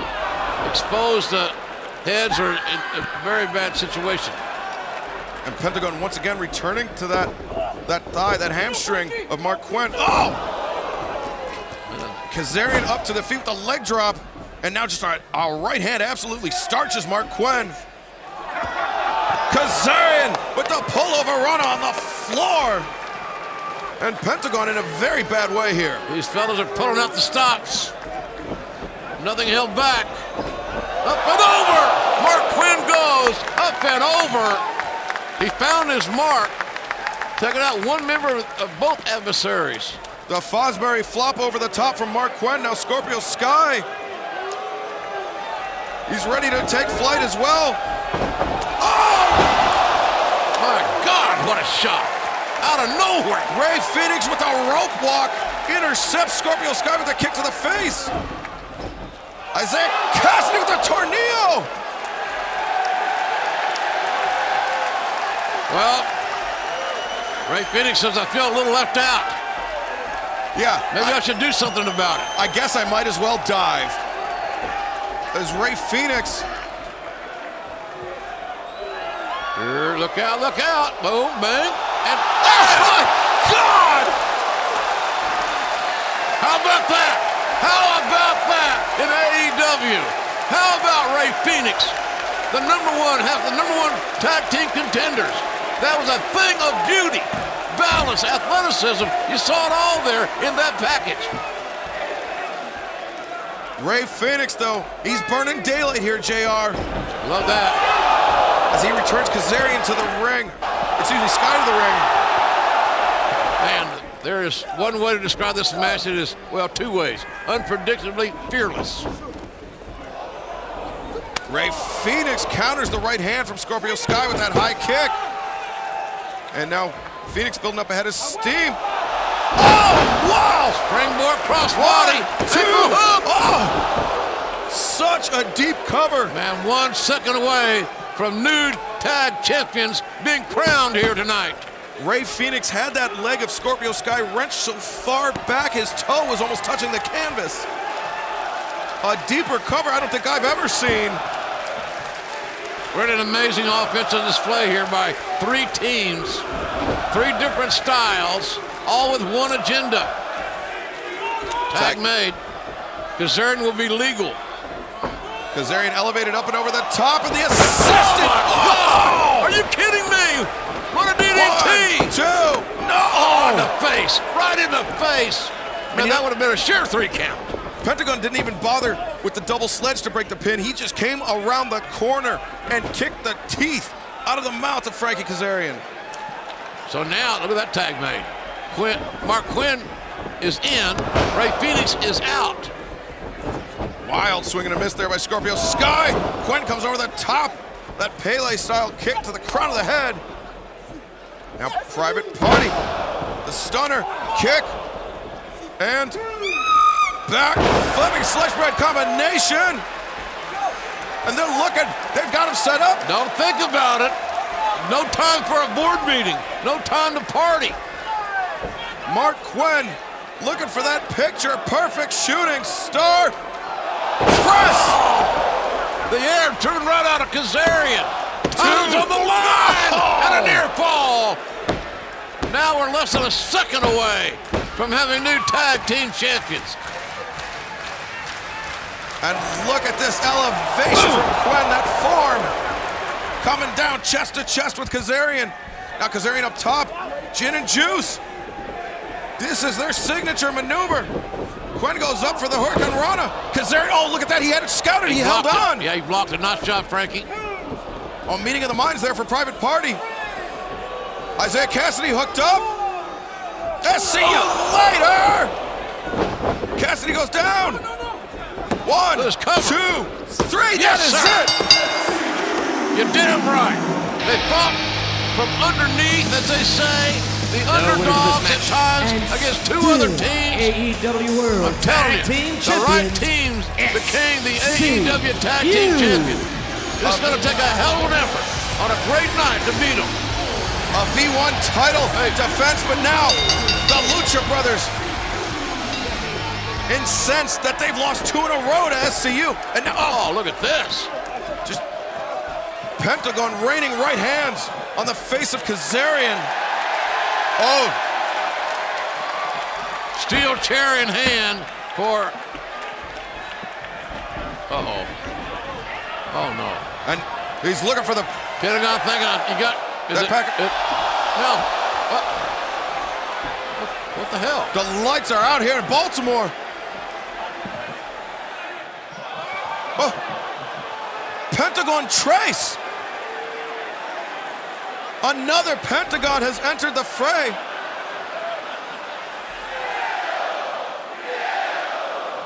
A third Lucha. No! The STO by What's Pentagon going on? Trace. Boot to the midsection. You got 3 masked men in the ring. One I don't know. The Angel's wings. That can't be. JR, that can't be. The fallen angel, Christopher Daniels. He was injured at the hands of these guys. He's back and he's looking for retribution. Man, Daniels swinging vile chair shots. And it was the Lucha Brothers with that package pile driver on the ramp that injured Daniels, that gave him that pinched nerve, that put him out of action. And now the fallen angel.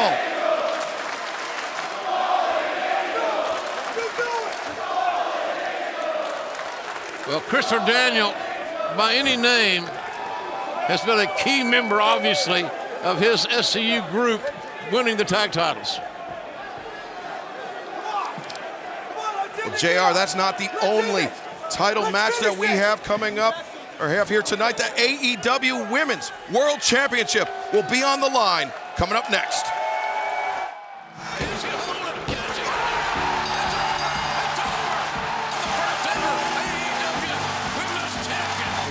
リホです。22歳で AEW 初代世界女子チャンピオンです。Roll through. Mahistral. 1, 2, 3. That is it. She pinned the champ. Emi Sakura. Crowd is shocked. 桜井美です。日本のプロレスラーです。24年プロレスをやってて43歳です。AEW の女子のシングルのベルトに挑戦します。This match is student versus teacher, and it's gone back over a decade long, 13 years in the making.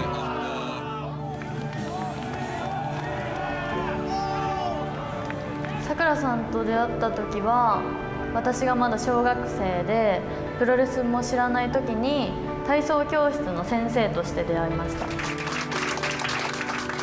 She started training at age 9. Age 9. So that's a fact, folks. It's not wrestle speak. Wow. Age 9. Sakura versus Riho, champion versus challenger, student versus teacher.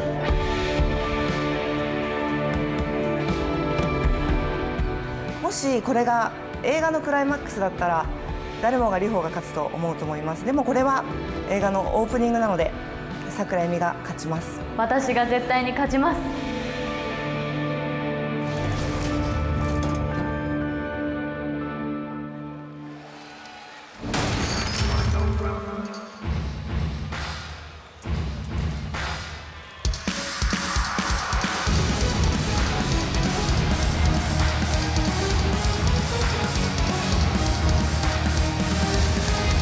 I asked you this on Wednesday night. What's up with the mustache? Emi Sakura loves Queen. She loves Freddie Mercury specifically. She thinks he is the greatest entertainer of all time, and she takes inspiration from that. But don't let the appearance fool you. Emi Sakura is one of the premier women's professional wrestlers in Japan. She is one of the premier women's professional wrestling trainers in Japan.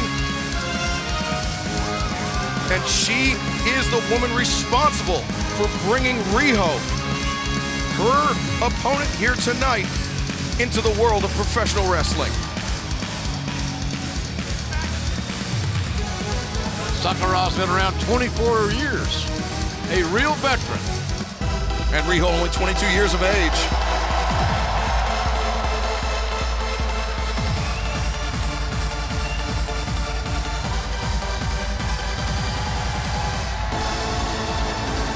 And JR, think about the emotion that must be running through the head of this young woman. She is walking down this ramp to face her trainer for perhaps the biggest prize in professional women's wrestling. She headlined a Cork and Hall event at the age of 12. Can't believe she started training at 9 or where it was. It's amazing to me. 5'2", 98 pounds, is the first ever AEW Women's Champion. And she has captured the hearts and the minds of the imagination of fans worldwide. One fall matchup, we'll take it down for all the particulars from the dashing, dapper yapper, Justin Roberts. This contest set for one fall with a 60-minute time limit is for the AEW Women's World Championship. Introducing first, the challenger from Chiba, Japan, Emi Sakura. Very emotional. Yeah, you can see the emotions all over the face. The trainer, Emi Sakura. And her opponent, from Shinagawa City, Japan, she is the current AEW Women's World Champion,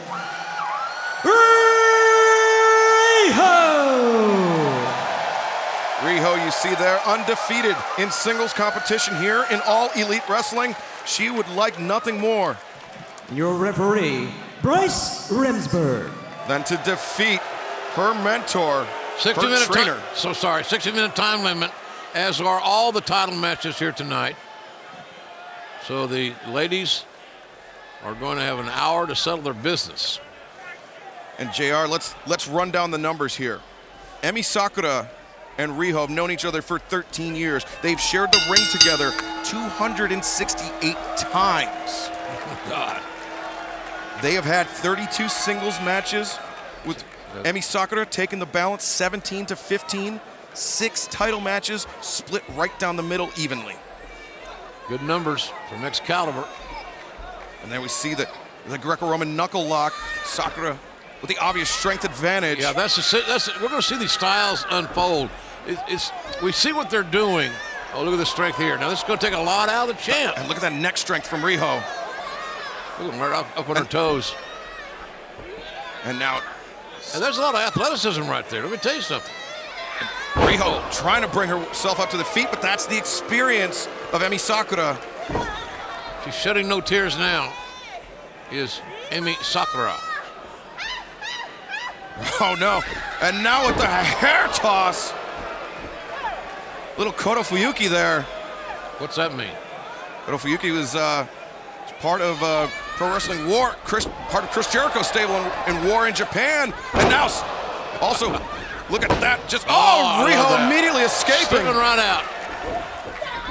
Slipping right out the back door. Drop kick, but there we see Sakura using the momentum change to her advantage, coming back with a big drop kick. We saw this drop kick in a tag match on Wednesday night. Of course, this Wednesday night we're going to be in Nashville, as we mentioned earlier, at the historic Municipal Auditorium. Big Wednesday night in Nashville. And how can they get tickets? Still available at AEWTix.com. We hope to see you Wednesday night. Emi Sakura charging in. Riho sends her up and over the top rope. Sakura lands. Riho pause for a moment, and Emi Sakura makes her pay with that shoulder to the midsection. I get the feeling that Sakura will be as vicious as she has to be to win. I'm not so sure that's the case with this kind-hearted champion. Oh, the diving body press, sending Riho to the outside. And Emi Sakura, we mentioned multiple times how she is the trainer of Riho. She's still training over in Japan. Her promotion, Gato Move Pro Wrestling. They have a dojo there. Fast rising stars like Lulu Pencil, JR, I swear to God, that's a real name. And Emi Sakura, responsible for the next generation of Japanese women professional wrestlers. But right now, I admire that, appreciate that fact, quite frankly. I'm not no joking. That's big time. But Riho identifying the danger, putting the brakes on, grabbing the legs of Sakura. And now both women up on the middle rope, and Riho. I just wonder how much pressure, how much impact those shots have at 98 pounds. But if she catches her with this is a different ball game right there. Now that's a different story we're telling.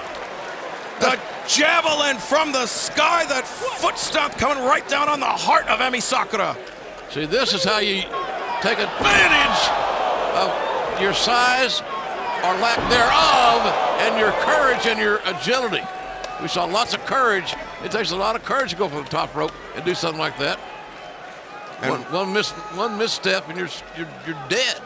Riho waiting, looking for that double knee strike, and finds its mark on the back of the head of Emi Sakura, rolls her through. Deep cover, 1, 2. Sakura kicks out, Riho hangs on. And JR, this is the basic hold, one of the first holds they teach you in a Japanese professional wrestling dojo, the single leg crab. And Riho, I mean, she has that move perfected. Yeah, it puts a lot of pressure on several parts of the leg, including the ankle, the knee, and the quadricep. It stretches out the thigh muscle, puts torque on the ankle if you choose to do that, and certainly the knee can be a part of that equation as well. Very effective is that single leg Boston Crab. And the veteran made it to the bottom rope. She knows where the ropes are, probably better than anybody in the ring. And Riho, you have to imagine the emotions very high for her as well. Yeah, I was wondering about that. You know, that's what I said earlier. She's such a sweetheart. You wonder if she's willing to do anything she has to do to beat her coach, because the coach has got to mean a lot to her. Swinging flatliner there. Emi Sakura out of desperation now. The Sakura chant ringing throughout the Royal Farms Arena here in Baltimore.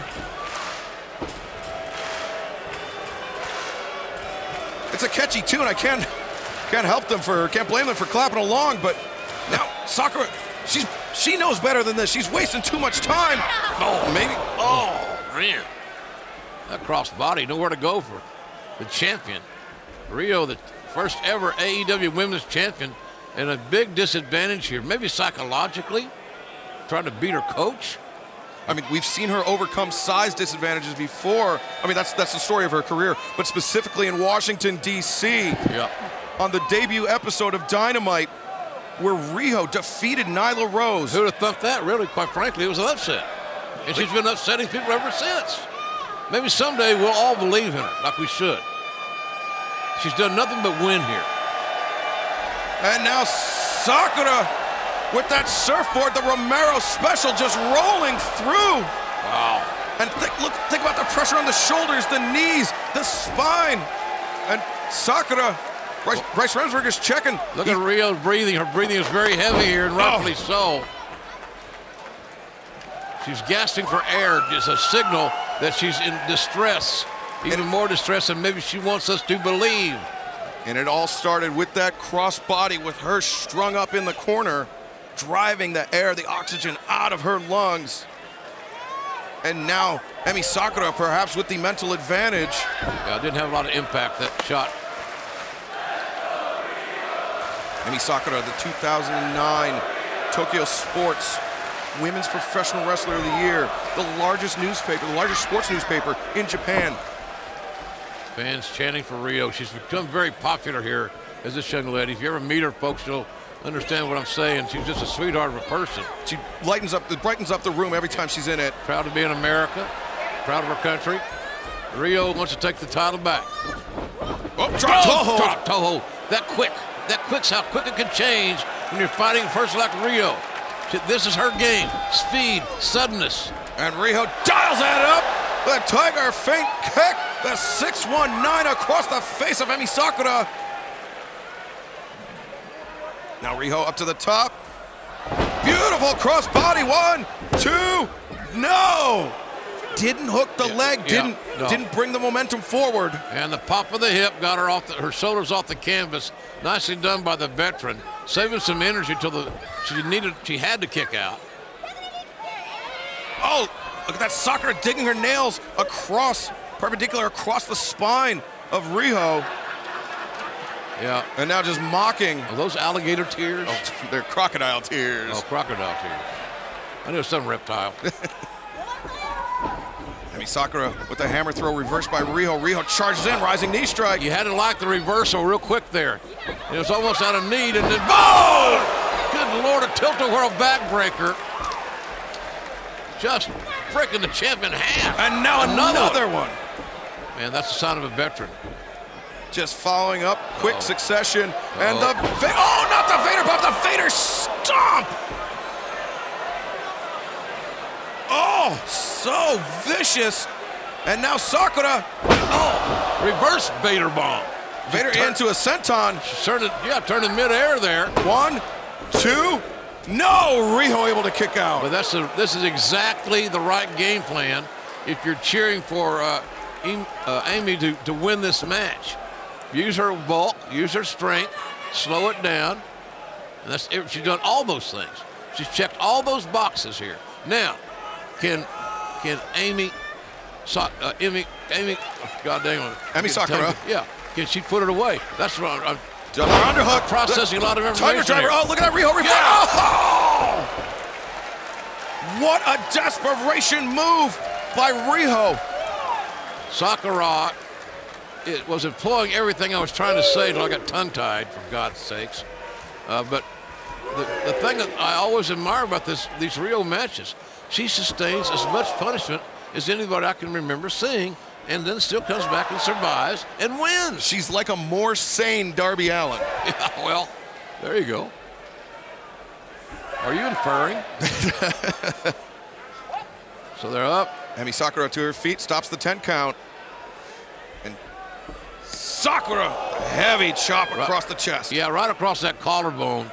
And that's probably the worst thing that can happen is you get your collarbone broken with those chops like that and shots like that one. Oh, that overhand elbow strike to the chest. Sakura leaving herself open for it and just absorbing the punishment to dish out more. Don't like the odds of success for the smaller person trying to chop down the larger person.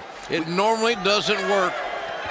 But look at the champ. Look at her. She doesn't know she's 98 pounds. She doesn't care. Look at the heart. Look at the fight of the AEW Women's Champion. And Emi Sakura is fading. Man, Sakura. Oh, gosh. What a combination. Takes down Riho. Oh, thunderous chop. Oh, look at that. The body capture, the Cazador into the stomps once again. Quick offense. I mean, sudden, quicker than a hiccup type offense. And look at this. Riho trying to bring Emi Sakura up to her feet. Going for the Northern Light suplex. She got it. She got it. No! She was on the points of her toes, putting all of her body weight down across the shoulders of Emi Sakura. And I would say it would make her trainer smile, but her trainer was the one she was executing the move to. Another foot stomp. Look at that adjustment. She had to change her game plan in about 1 second. Great improvisation there from the AEW Women's World Champion Riho. When you start training at 9, you kind of get this thing at some point in time. It all comes together. Pro wrestling is in Riho's blood as she takes to the skull. Oh, she stuck the landing. Oh, man. 1, 2, no. Sakura now bridging up. Sakura's like she's possessed at times. So much riding on this match. I mean, not just the championship, but personal pride. Teacher versus student. Will Riho finally surpass Emi Sakura? Those shots to the back of the head from Riho didn't have a lot of mustard on them. And Riho just hammering at Sakura, but Sakura breaks free. Oh, backdrop driver! Could be over. The end could be very near right now. Oh, double underhook into the torture. Rack out, just flattens her. Sakura goes for the cover. Yeah. 1, 2, no. Yeah, you can see Riho trying to manage her way to the bottom rope just in case. And that in case she didn't think she could kick out. She got out of bounds and stopped the count all the same. The young lady has got a great mind and awareness of where she is in the ring in these situations. Very impressed with both these women. That is that nearly lifelong affiliation with professional wrestling. Oh, Riho counters out. Oh, the knee strike! Both knees. The both knee strike will get you to where you want to go. No, good counter. Oh, a great counter. Through 1, 2, no! Riho able to kick out the Mahi Straw. That's how she finished her on Wednesday night. Riho dodged it out of the way. 1, no. Sakura. The suddenness of this. It's amazing. Oh, the knee to the side of the head. Strike, big time strike. Using the ropes for a little bit of leverage. Such quick action, almost too close to call. Crucifix there. Riho rolls through. High stack, 1, 2, 3. Oh, she got it. She got it. Riho defends the AEW Women's World Championship. That was a amazing, came out of nowhere there. And Riho got Sakura's shoulders back over her head. And it was a great execution of a very simple pinning combination. It shows you that fundamentals still work. And it worked just right there for our champion to retain in her hardest fought match to date. You have to imagine this is a match that Emi Sakura, despite coming up on the losing end, will be showing her students in Gato Move Pro Wrestling. As we see Emi Sakura and Riho, I mean, just standing toe to toe, throwing their best shots at JR. You were right on the money. Her toughest test to date. Great one-on-one matchup, ladies and gentlemen. Pleasure to bring it to you here. Shoulders over the head. That's what you get. You get a win. Fundamental soundness, heart, and awareness. Very impressed with our champion and the challenger tonight as well. Well, ladies and gentlemen, the AEW Championship will be decided in the men's division momentarily. And this now came together for one hell of a story.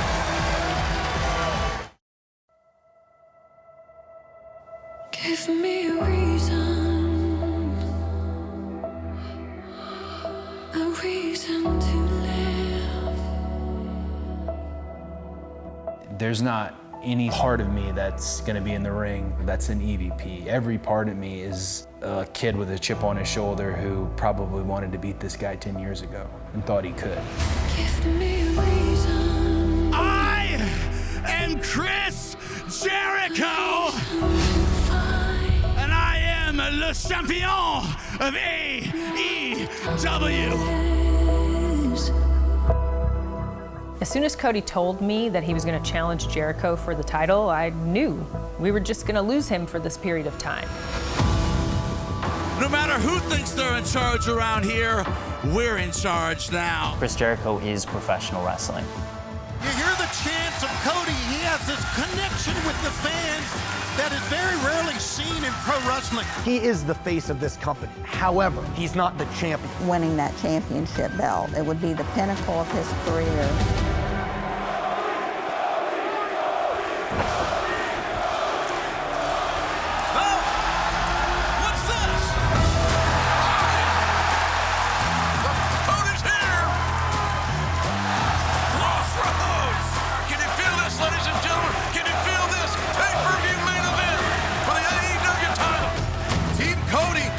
Circle are about to square off in the stands here in Pittsburgh. Cody just punched in the glass, and man, it's on now. The fight is on now. Rhodes and Jericho. Rhodes and Jericho, the challenger, the champion. Oh!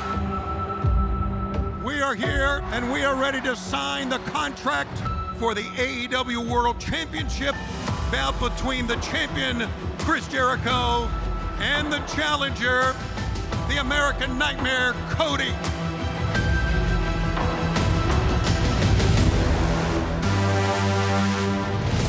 On. What's up, Cody? Hager. Oh, no! A reason to bleed. It's about the 14 years it took me to go from undesirable to un-goddamn deniable.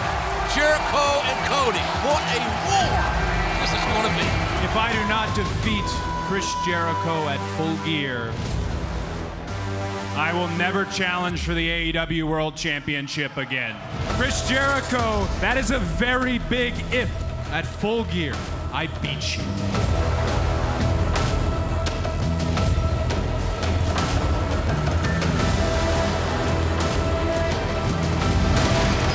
The pressure in this arena right now is you can literally cut it with a knife, as the old expression goes. Man, that's something. Justin, take it away. Ladies and gentlemen, this contest set for one fall with a 60-minute time limit is for the All Elite Wrestling World Championship. Now, if we reach the 60-minute time limit, the decision will go to our esteemed judges at ringside. Please welcome at this time 3 incredible wrestling legends. Dean Malenko, Arn Anderson, and the Great Muta.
what ovation, what emotion this crowd is providing Cody on this entrance.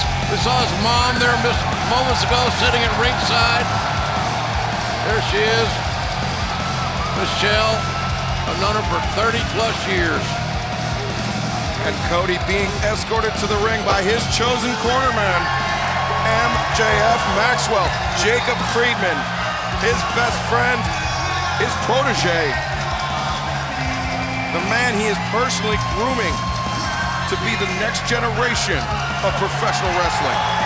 Well, I'm more worried right now about this generation and this man here tonight because he has put an amazing amount of pressure on himself. But if he doesn't win, I'm done chasing the title. I'm done with it. I can't believe he would say that. And why did he say that? I mean, I appreciate his logic. He wants to make sure that there is no, there's no appearance of wrongdoing here in AEW, that anything that is given is earned. That is one of the ethos of Cody's life. And, I mean, what a... Mom, son, having a moment. An AEW moment. Cody's mom, Michelle, perhaps the biggest part of the Nightmare family. She's the toughest one, I can tell you that. That little Cuban lady is a tough son of a gun, let me tell you. And you'd have to imagine Cody would love to have his brother Dustin as his cornerman here tonight, but Dustin still dealing with that radial fracture of that left forearm, courtesy of the Big Hurt and Inner Circle member, Jake Hager.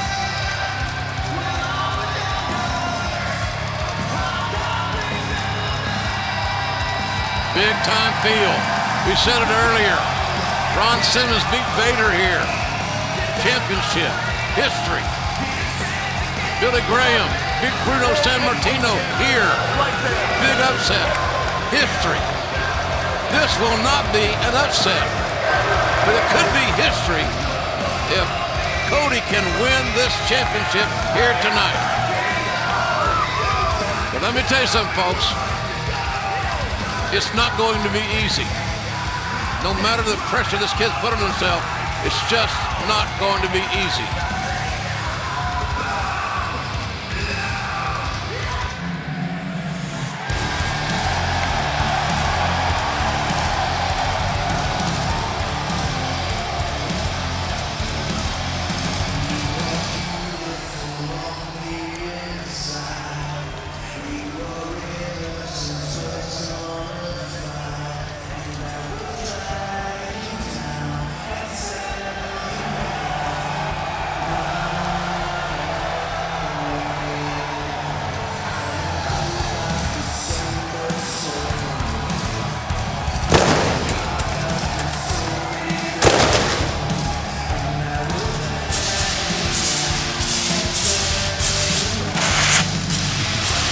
The champion with his chosen cornerman, Jake Hager.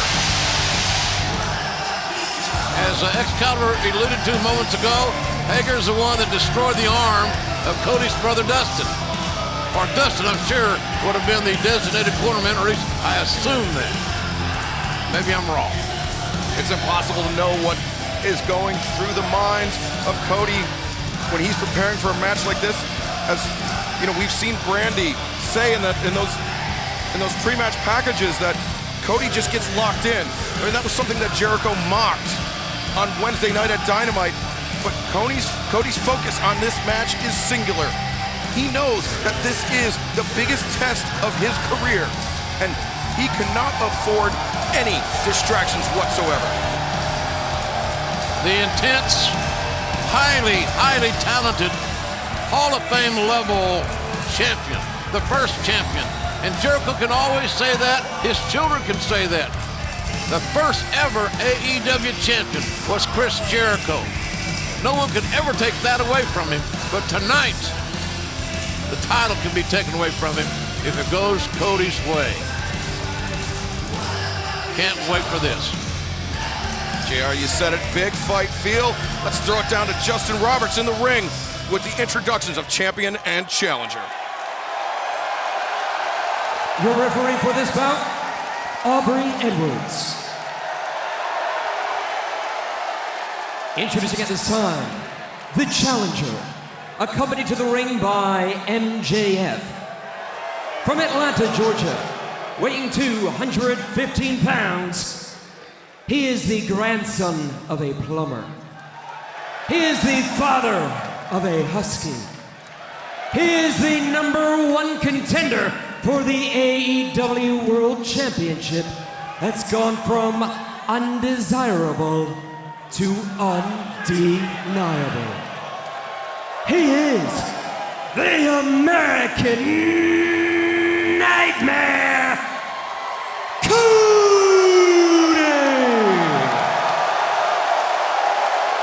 What an ovation for the challenger.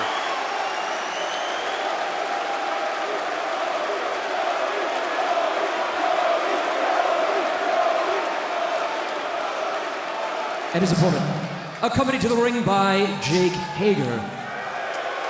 From Winnipeg, Manitoba, Canada, weighing 225 pounds, he is the current All Elite Wrestling World Champion. He is the History Maker, the Universe Changer, and the Pain Maker. The Alpha League Champion, Chris Jericho!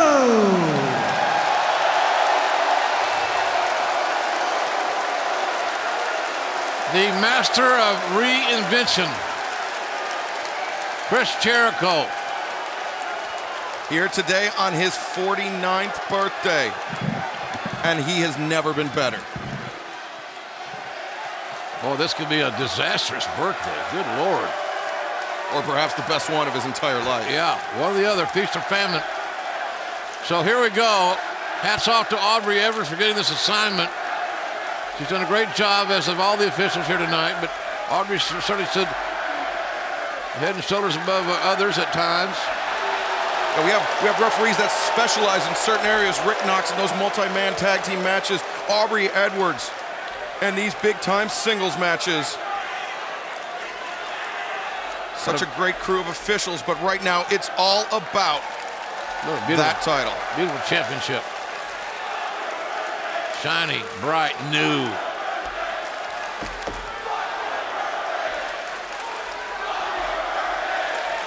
Crowd chanting happy birthday at Les Champions. And Jericho immediately retreating to the outside. Jericho does not want the distraction or to be reminded it's his 49th birthday. I don't know which one, but in any event.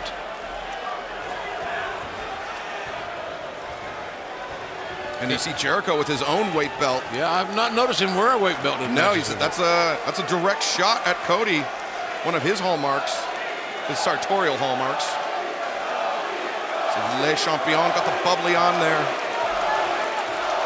Jericho's spending that money, man. The champ's got the cash flowing in. So when guys say it's not about the money, come on. It's all about the money at some point. Pride brings you here, but money gets you to the end of the road a lot nicer. 60-minute time limit here. One fall, pinfall, or submission only. So Cody going after that arm. Immediately concentrating, trying to grab a wrist lock, but Jericho switch. And now stepping on the instep of the knee. And he's got those knuckles tied up as well. Cody switches out of it. That great amateur wrestling background, JR. Yeah, it's great. The state champion of the state of Georgia.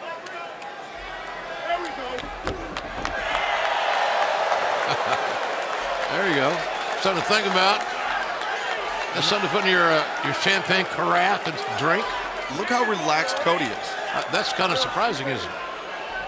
This is the biggest test of his career, and he's... That's good, though.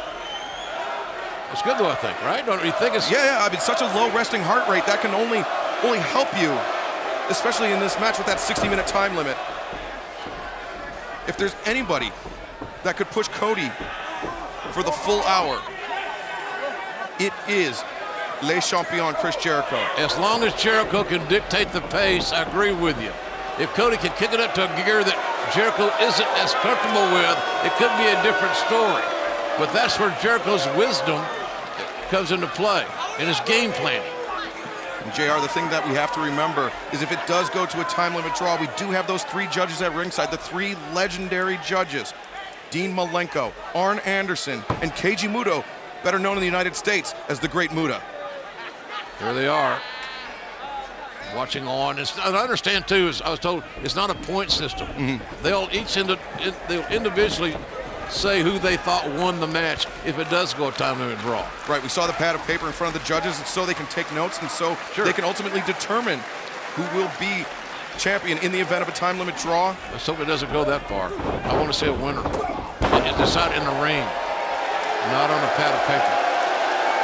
Shoulder tackle by Chris Jericho as he absolutely trucked the American Nightmare. Jericho is the maestro. He knows exactly what he's doing. Pace cooking the chair a little bit. Hard knife edge shot. And another one right in the chest. Gets the ropes and walks into the waiting boot of Cody in the rising right hand. That's an uppercut that really his brother Dustin has made famous. And perhaps a little bit of a message to all the members of the Inner Circle, specifically Jake Hager. Jericho, he's grabbing the... Hey, come on. And Dean Malenko and Chris Jericho, of course, 2 men that know each other extremely well. They've been up and down just about every road possible together. Well, they've had a great rivalry back in the day. Again, to paraphrase Tony Gurria, back in my day. And it was quite something. Fans that watched WCW back in the day a lot will certainly remember Jericho and Malenko having a very spirited and amazing rivalry. 2 of the most gifted technical wrestlers of their generation, and perhaps in Dean Malenko's case, of all time. Not to take anything away from Les Champions. Waistlock from the challenger. Not getting any hurry, not taking any unnecessary risks. Cody going for the standing switch, looking for that leg. You saw how Jericho positioned that left leg back out of Cody's reach. Oh, and the back elbow right on the mark.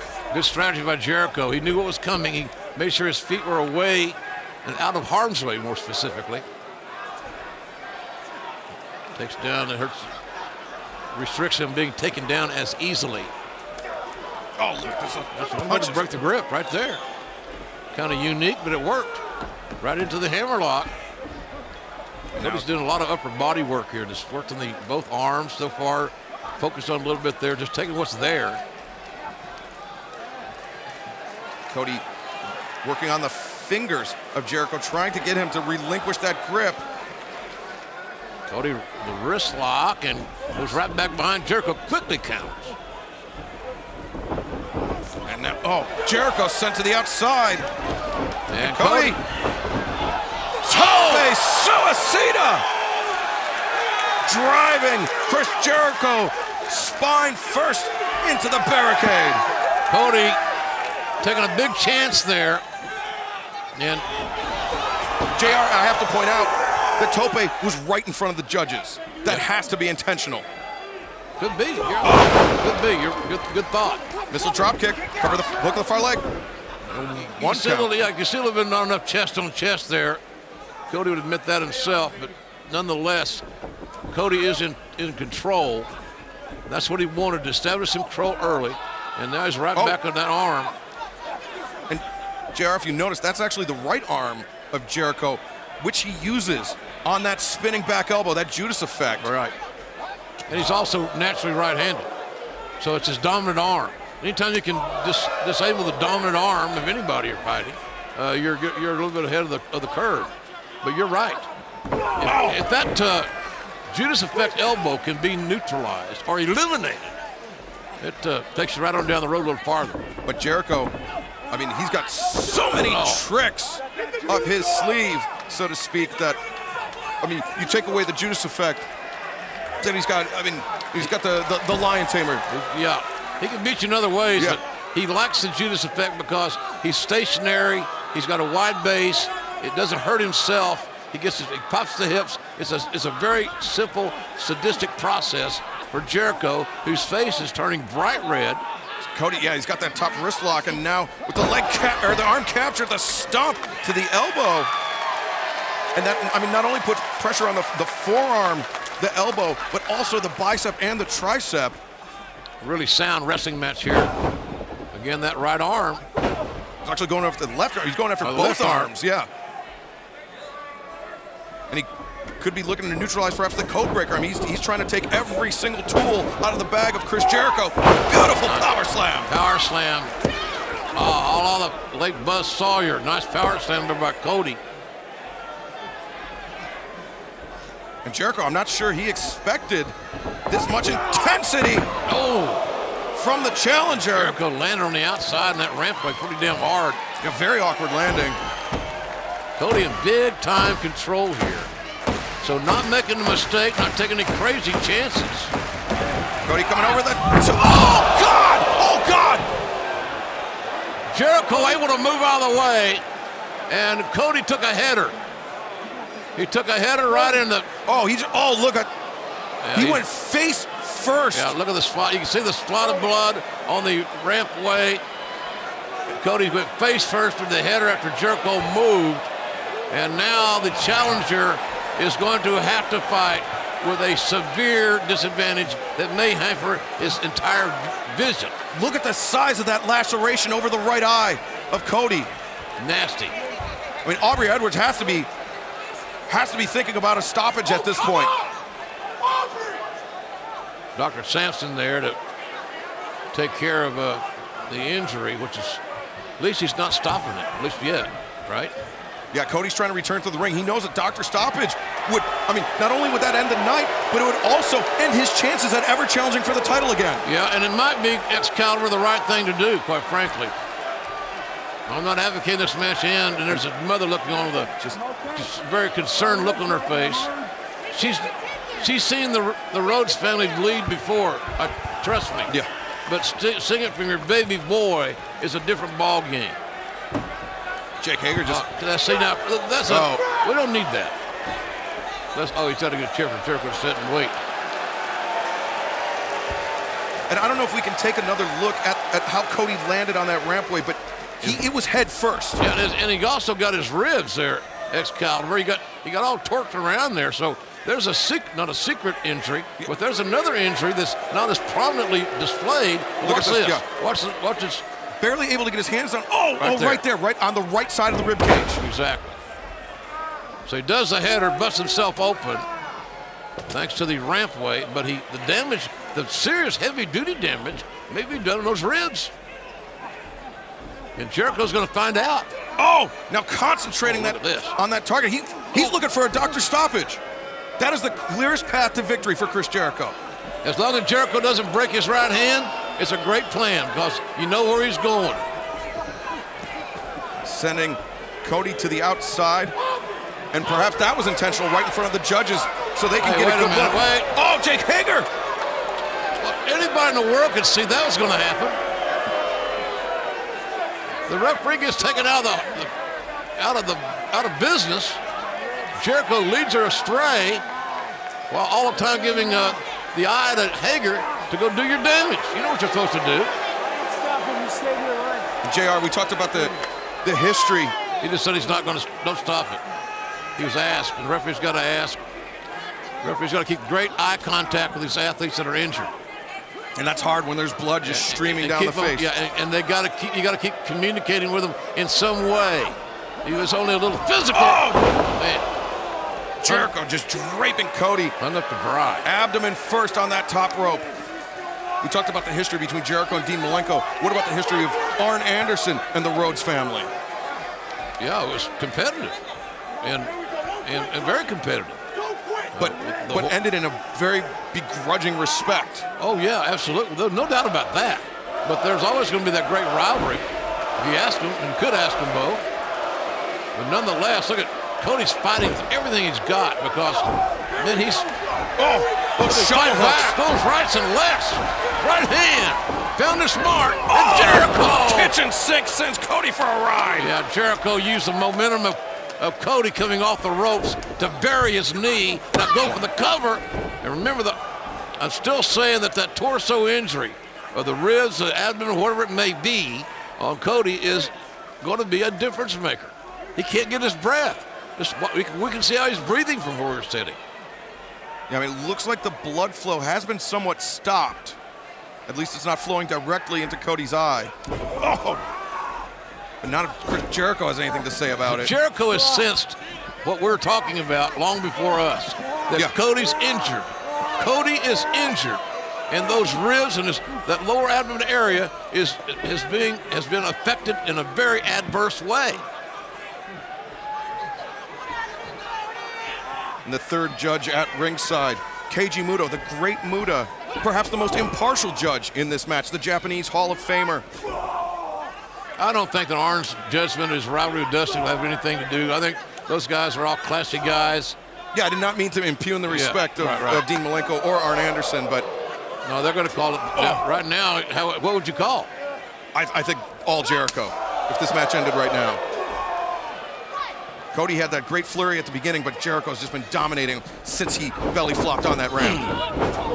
Big kick right to the face. Cody out of desperation, able to ward off Jericho for a moment.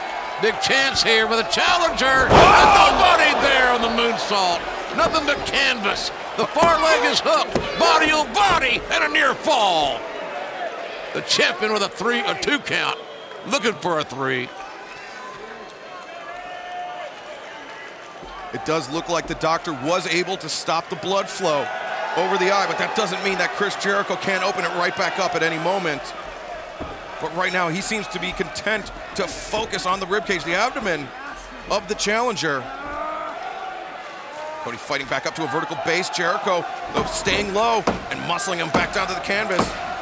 Now, Cody's got to carry his weight, deal with the blood, deal with the ribs, and carry the weight of Jericho. He's back up to a vertical base now. Is Cody looking for a counter, causing some separation. And he does with a right hand, straight right hand, and a knee to the solar plexus. The knuckle arrow by Cody, but Jericho answers it with that knee, that straight knee right down the middle. The old timers tell me that the guy that really perfected the abdominal stretch of the fellow by the name of Wilbur Snyder. Wrestled out of Indianapolis for years, with Dick the Bruiser. We're going to be in Indianapolis in a few weeks, as a matter of fact. Yeah, tickets available at AEWTix.com. And Jericho continuing to punish right in the ribs. That right rib cage specifically. Yeah. Jericho's got it pinpointed, man. He's got this thing pinpointed now. It's a matter of time, maybe, or survival more specifically. Look how straight Chris Jericho is sitting upright, trying to put as much pressure on that midsection of Cody. Cody, reversing though with a hip toss, just trying to create some distance between himself and Le Champion. Somehow Cody was able to counter. I don't know if you're seeing the same thing I am, folks, but he was able to counter. The blood is flowing again from that gash on the head of Cody. Drop kick takes him off his feet. Jericho with a drop kick. I mean, standing drop kick. Cover. Well, that was a good lateral press, as a matter of fact. It was a great one. He actually had the double wrist lock on the far arm of Cody. Now this is where Jericho. I'm not doing that. I'm trying to you got to get his shoulders back down. You're not going to beat him with this. Point of the knee in between the shoulder blades of Cody. But I understand why Jericho's doing it. We don't know how much longer Cody's got in his tank right now, how much more fuel he's got, considering the perceived injuries that we think that he has. Yeah, I mean, one would have to assume that the splash on the ramp took about, 40% out of the gas tank of Cody. Pure conjecture, but it certainly took something out of him. Straight right hand, Cody fighting back. Jericho sent to the ropes. Cody with the drop kick. Cody's dad has some great matches in this arena. Jericho hangs on. And Lion saw knees up. Cody got the knees up. Cody had a chance of a heartbeat to get the knees up, and he did it. Now Cody, look at that. Comes back with a beautiful diamond cutter. Cover. 1, 2, no! Wouldn't it be amazing if Cody won the title using DDP's diamond cutter? Concerned MJF looking on. He knows his mentor and his pal is in big trouble. Yeah, Maxwell Jacob Friedman urging on his mentor. And Cody feeding off the energy of this crowd here in Baltimore. Go to the clothesline, the running clothesline. Oh, bicycle! Cody, the momentum now, pounding down on Jericho's head.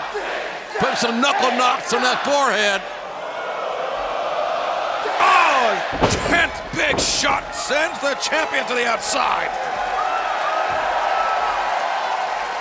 Jericho reeling, trying to regroup here. Cody not giving any time to do so. A kick right to the face. Jericho down the outside, which is lucky for him. That disaster kick could have been the end of the night had Cody hit it in the ring. Those blue eyes looking at that blood. With one thing still on his mind, and that is to leave here no matter what it takes as the new AEW champion. Nothing else will do for Cody. And Cody just immediately dropped that kick to the midsection. Well, there's ribs again. The injury. And again, we hope we're wrong here, folks. It's not an injury, but good golly. Yeah, there's an issue, big time issue here. I mean, his head's and the blood once again becoming a factor. Yeah, his head's busted open. When I say busted open, I mean it's busted open. MJF coming to check on his man there. There's not much he can do. Cody had to get those 12 staples in the back of his head, courtesy of Sean Spears. He's got nobody to blame for the staples on the front of his head but himself. Yeah, his mom's concerned that she's... And now Jericho right in the... Oh, wow! That's a good shot right there. But Cody with the spear. Mama got him again.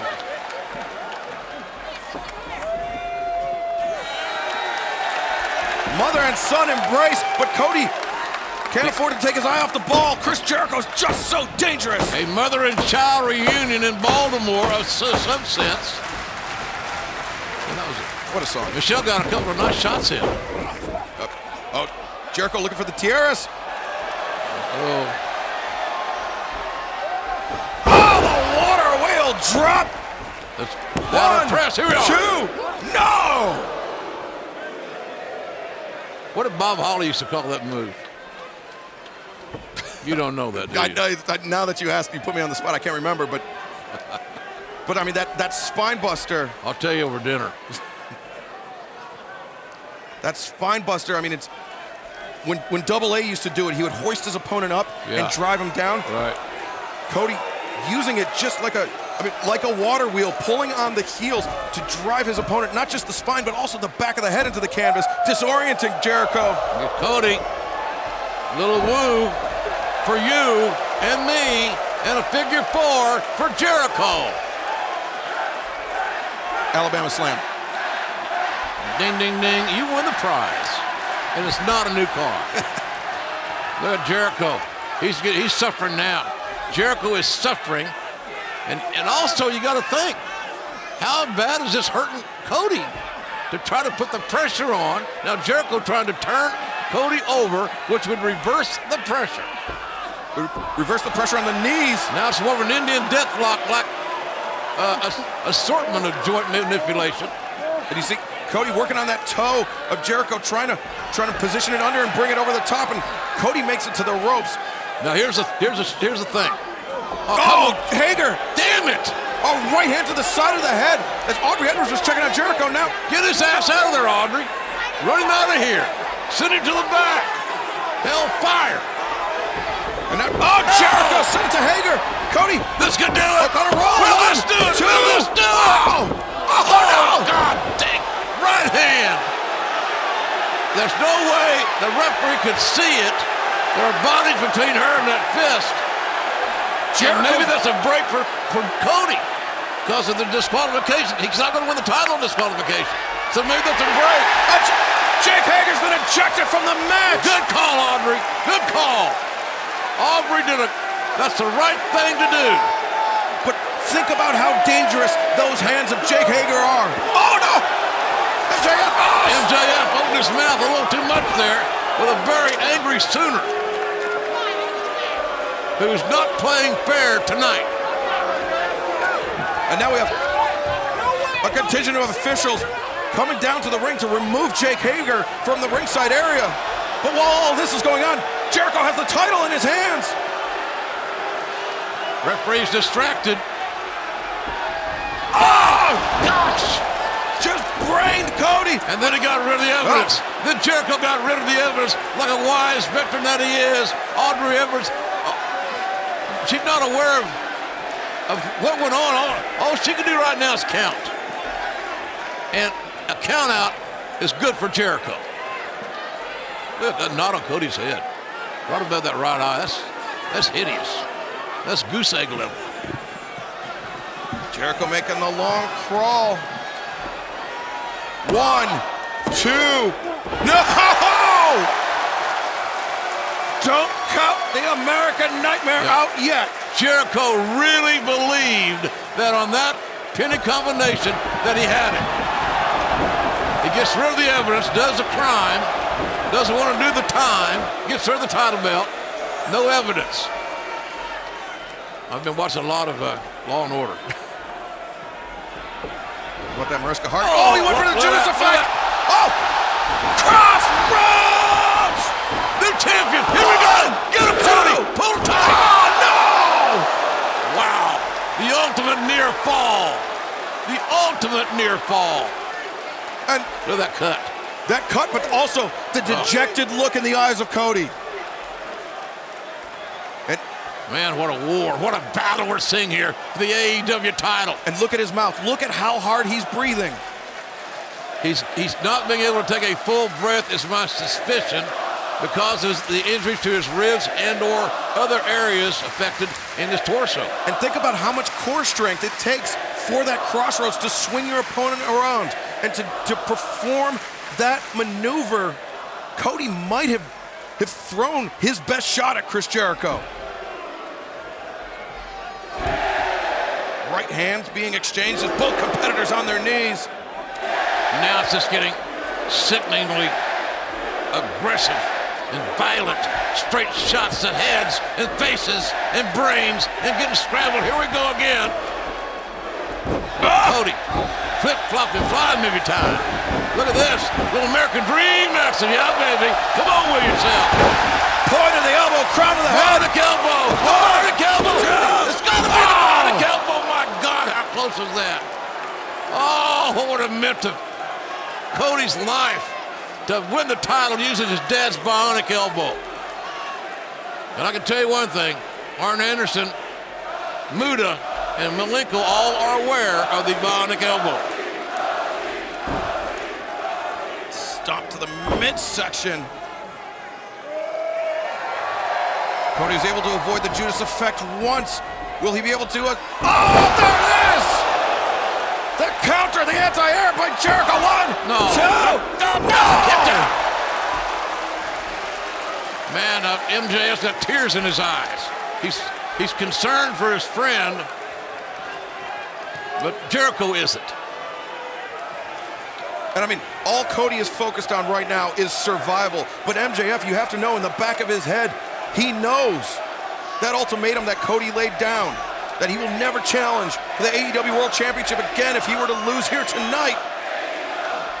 MJF's got to be worried on multiple levels.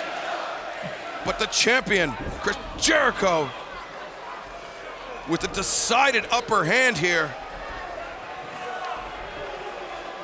Jericho now back in control mode, controlling the pace and the timing of this match. That's what Jericho wants to do. Now he's dealing the cards. You can see how Cody is keeping those arms, those elbows, very close to the body. That's what a boxer does when too many body blows are landing. Exactly. He cannot take a deep breath. He can't take a deep breath.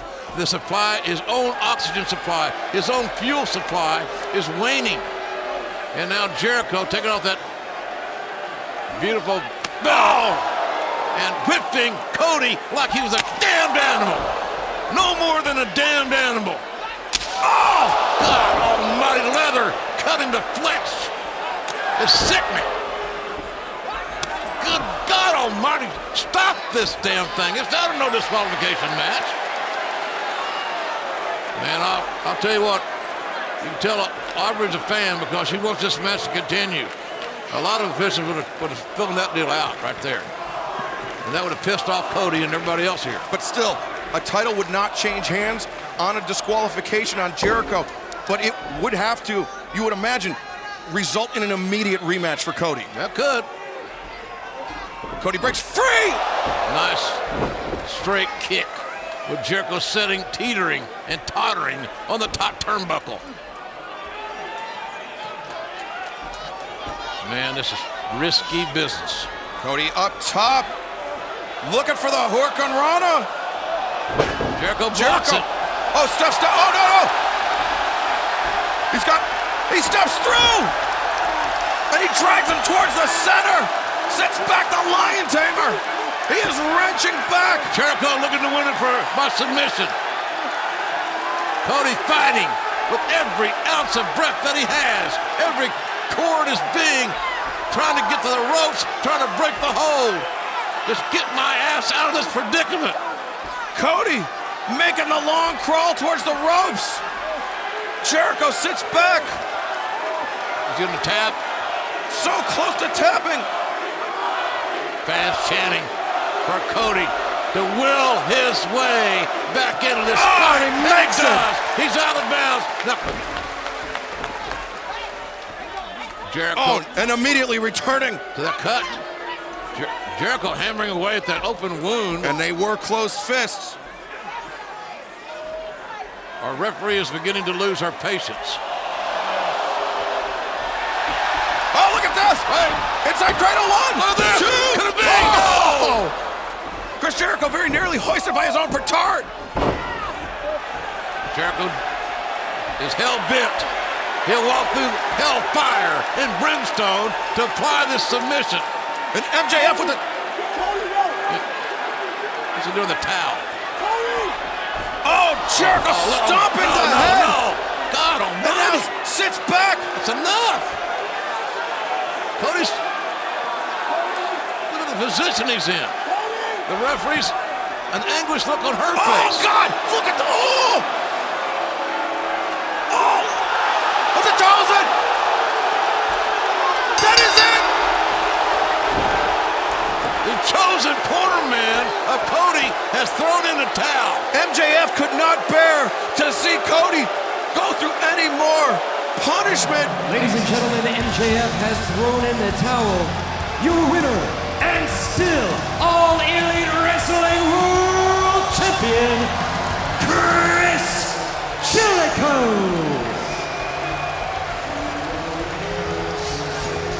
God, I don't know to breathe a sigh of relief or be frustrated as hell. I just don't know. I know that MJF thought... And he has the best interest of Cody in mind. Yeah, he did the right... I think he did the right thing. He's proven himself. Everybody doubted his loyalty, but he has proven himself to be loyal to Cody. But remember the rest of the equation here. Cody did not win the title. What did he say he was not going to do? He had to win a title or what? He'll never challenge. And that's where we are. That's where we are. And that's what's soaking in right now on the heart of this kid who was born to be a champion. He's taken MJF under his wing. He's trying to help him. And look at the... MJF doesn't... I mean, that was literally the biggest decision of MJF's life. He doesn't know if he did the right thing. Inner Circle's had a big night here tonight. And of course, with the bubbly. Man, dreams can die hard in the world of pro wrestling. Les Champions. Well, quite the... Being raised high by the Inner Circle. Gotta believe the birthday celebration for Chris Jericho and his crew will be something tonight in Baltimore. I mean, look at the bruising already developing on that right rib. I mean, Cody has been battered. He's been bloodied. And he's been bested here tonight in Baltimore. It's starting to soak in that he's talking about stop. Cody's confused. Obviously, he's never going to say it was the right thing to do. And maybe it wasn't. I don't know. But man, he was in a defenseless position. MJF had the biggest decision, like you said, the biggest decision of his life. He's trying to explain himself, but Cody is obviously in no emotional state of mind to listen. His body is battered, his ribs are probably broken, and he's lost a lot of blood. He's got a gash over his right eye. MJF in tears. He's an emotional guy, I get that. He did what he thought was right. What are you going to say? But, I mean, you have to appreciate his point of view. This is his mentor that he is watching going through excruciating pain, perhaps the type of pain that could take 5-10 years off of Cody's career. And MJF doing the only thing he knows to preserve. Should he have waited a little longer? I don't know. We'll never know.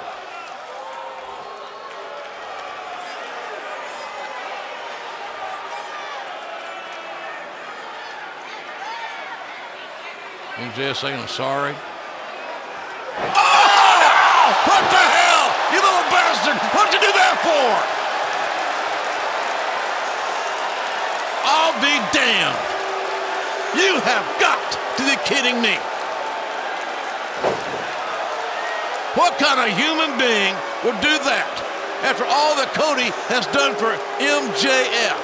Human garbage.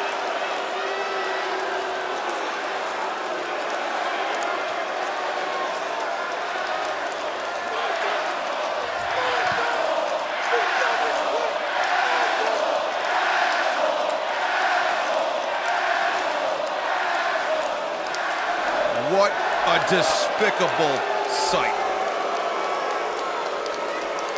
How the hell is MJF going to explain this to anybody that's willing to listen? What more can be done to Cody to add more insult to injury, more injury to insult? In one fell swoop, Cody lost the AEW. He lost this match. He lost the right to call himself AEW World Champion. Oh, the fans actually threw garbage at MJF. Well, I wouldn't encourage that, folks. He lost the right to call himself champion. He lost the opportunity to ever challenge for the championship again, and he lost his best friend. Wow. I just don't know what to say, folks. We'll settle it down here. Take a look at this. This isn't like the other wrestling company. I could easily come up there and we can fight right here and right now. This is what I'm about. This is what I love to do. These are my people. A show for wrestling fans by wrestlers. What a great time to be a fan. AEW, be ready. Pressure's on. The pressure is on. Jericho just brains Cody with that title. Sammy said this was the biggest night of his life. We're in charge now. You can feel chemistry. It's brewing over. Here we go. Like a bolt of lightning from the sky. AEW Dynamite. All Elite Wrestling on TNT. Watch Wednesday Night Dynamite at 8 or anytime on demand and the app. Man, I don't know what quite to say here, ladies and gentlemen, after what we just witnessed in the AEW title match. So much more to come on that scenario, I'm sure. Feel so bad for Cody. And what the hell was MJF thinking? Just what were you thinking? Chris Jericho, the self-styled Judas, the real Judas. What a... Boy, it's hard to collect your thoughts here. I get it. Ladies and gentlemen, if you think we can just sit back now and kind of relax for our last match, which was a lights-outs match, it's not sanctioned. There's a damn good reason it's not going to be sanctioned. As a matter of fact, it's Moxley, Kenny Omega, they legitimately do not like each other. And so you're going to see a situation here where both men are going to do whatever it takes because they can't be penalized. Their aggression or their violence cannot be, suspended or anything. Beautiful, glorious, professional wrestling violence will be on display here. Coming up. This is not the week at Heart.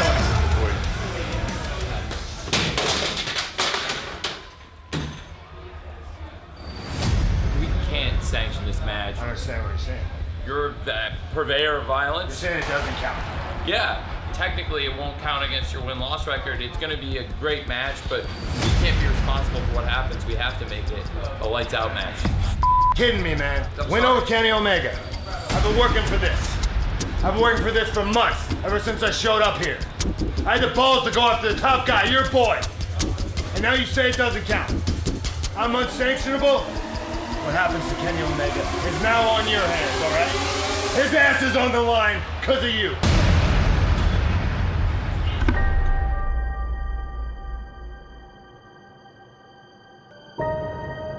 I only know one speed.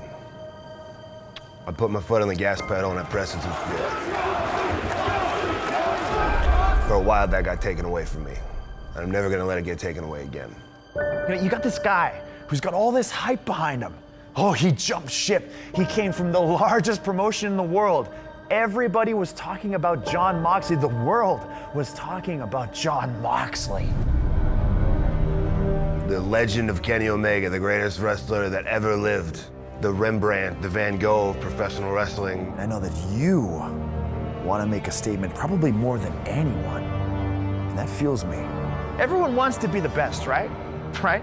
Okay, everyone wants to be the best. They want to be called the best. They want to be the hot topic of the moment. By taking it out on me. That where you came from, what you stand for, who you are, is better than the person that people call the best in the world. Kenny Omega the Myth seems to think I'm some kind of joke. And I assure you, it's not going to be the least bit funny when I break jaw. You are gonna see beautiful, glorious wrestling violence, the likes of which we haven't seen in this country in decades. I'm gonna beat Kenny Omega within an inch of his life. Do you know how many people from where you come from wished that they could try to prove themselves with me that I'm better than what you guys had over there? I trained my nature and told you snake, so I ran and broke a leg, but I find enough to rule the world. One time. The undeniable fact is, I am the baddest son of a bitch in this game.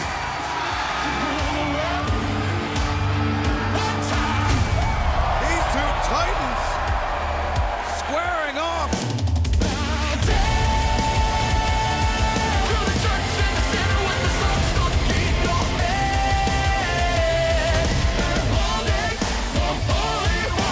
You want unsanctioned? They want unsanctioned. I'm unsanctionable.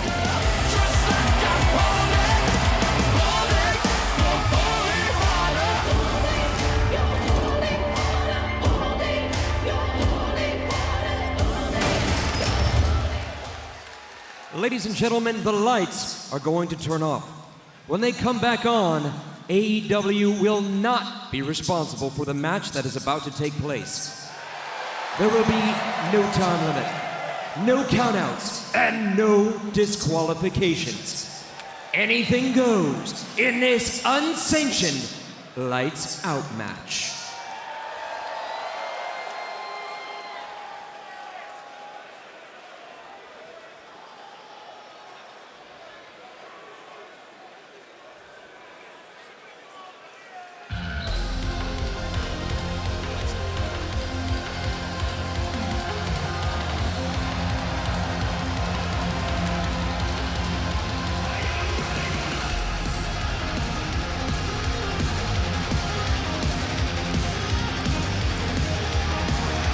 Introduce the participants first.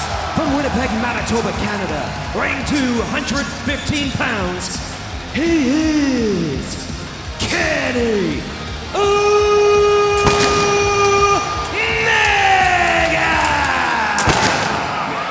6 feet, 215. The veteran from Winnipeg. Same city that produced Roddy Piper, Chris Jericho. at one time, maybe still today. Omega considered the best catch as catch can, the chain wrestling, scientific wrestling, the best in pro wrestling, period, in the last couple of years. And that is something that Jon Moxley wants to do. He wants to defeat the man known as the best bout machine. But as one of the great philosophers of our time said, you come at the king, you best not miss. Omega made an interesting remark on that video that, Moxley, you really want to try to chain wrestle me? Meaning that, don't try it. I'm better than you. But this ain't a chain wrestling match. Ain't nothing about scientific nothing in this one.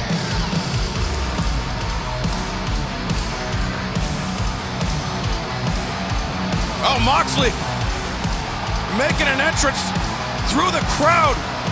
And his opponent from Cincinnati, Ohio, weighing 231 pounds,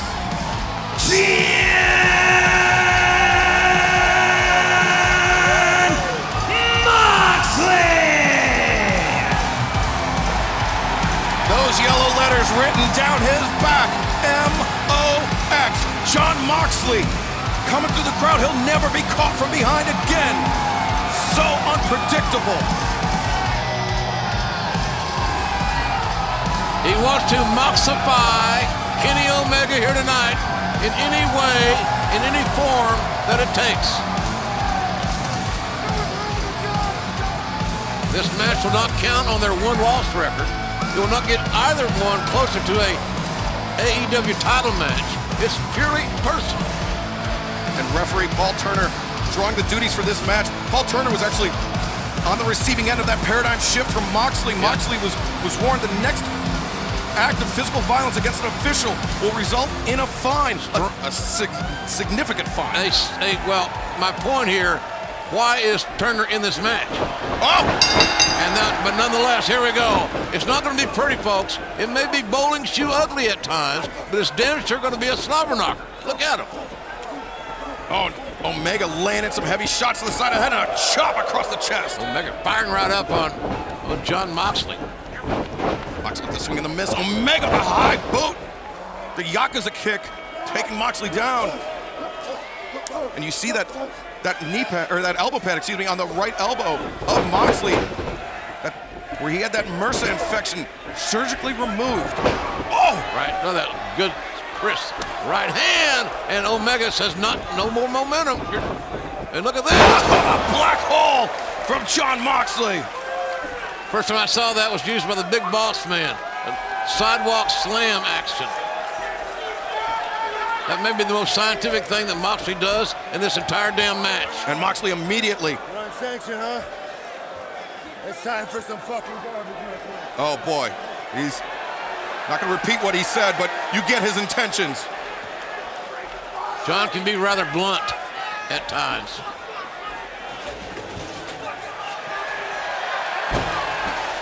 Well, the first bit of plunder sent into the ring. It's a plunderous world here tonight. Oh! Omega, man. Cracked across the top of the head by the lid of that trash can. Well, Omega couldn't bring the trash can up, and Moxley forced him to pay the price. Both arms underhooked. Kenny senses that. Instead of driving through that, being driven through the can, he takes Moxley to the outside and regains the offensive advantage. Kenny Omega has been on the receiving end of that paradigm shift multiple times. Once through that poker chip, once through a glass table. Omega getting ahead of steam here. Oh, the top of the drop kick! Like a high jumper. Yeah, great athleticism by Omega. Oh, the chair across the spine of Jon Moxley. Man, anybody that thought Kenny Omega was one-dimensional ever, as far as being he's a great scientific wrestler, but is he a tough guy? I think we've answered all those questions already. He's a damn tough guy. Don't doubt the toughness of Kenny Omega. Throwing that beer into the eyes of Jon Moxley. At least it wasn't Dippin' Dots. Moxley. Where are they? To the midsection there. Oh! There's, I believe, in the exact opposite corner of the arena from us. Good. Beautiful. And look at this. If it ain't nailed down, you can figure they're going to use it. Omega. Kenny, what are you doing? Diving foot stomp through the trash can. And Moxley comes up heaving for air. Out there in a very unprotected area. But still, anything goes in lights out. Look at this. Feet, knees up, stomp. Pinpoint accuracy from the cleaner. Omega has brought his A game tonight, let me tell you. He's looking. Well, get that guy another beer, will you? This is a match that was supposed to take place on August 31st at All Out. That MRSA infection caused Moxley to be a very late scratch. Now Omega went for the backflip off the barricade. He underestimated Moxley's resilience. He turned his back. He took his eyes away from one of the most dangerous men in professional wrestling. Just don't do that. Omega got the false sense of maybe security. Now back in the, I started to say the friendly confines, the ringside area. That would be somewhat ridiculous. Nothing friendly about this match. And now Moxley snaps suplex on the outside. They could care less what this is going to do to their bodies tonight, tomorrow, or next year. This is what you're getting in AEW. This all-out physical warfare, great intensity, and hell with your well-being. And I'm not saying that's the right thing to be. That's what you're seeing here. That's what we've seen most of the night. Amazing athletic events from some tough son of a guns, men and women. We have seen 2 lights-out matches previously here in All Elite Wrestling. Oh, Moxley with the barbed wire back. Look at those spikes. First ever unsanctioned match here in AEW is between Jon Moxley, Joey Janela. Jon Moxley wins. The second on AEW Dark. Oh, God. This could be bad. How can it be good, JR? I don't know. Moxley. It's like he's salivating. Oh, Omega! Man, at the last moment, Omega able to steer his way out of that deep water. Oh, but not that time. Barbed wire back, right in the spine. And another shot. Oh. Moxley is loving this punishment. Cruel and unusual punishment doled out by Mox. And Omega's a human pinky. Yeah, look at the punctures all over the back of Kenny Omega. Oh, man. Very graphic. I told you it wasn't going to be for the weak at heart, and it's damn sure not. And we're just getting rolling here. And Moxley asking Omega if he wants to quit. There's no quit in the heart. Oh, God. Oh, my God. Man, Moxley has no conscience. He does not give a damn. And this crowd is loving him.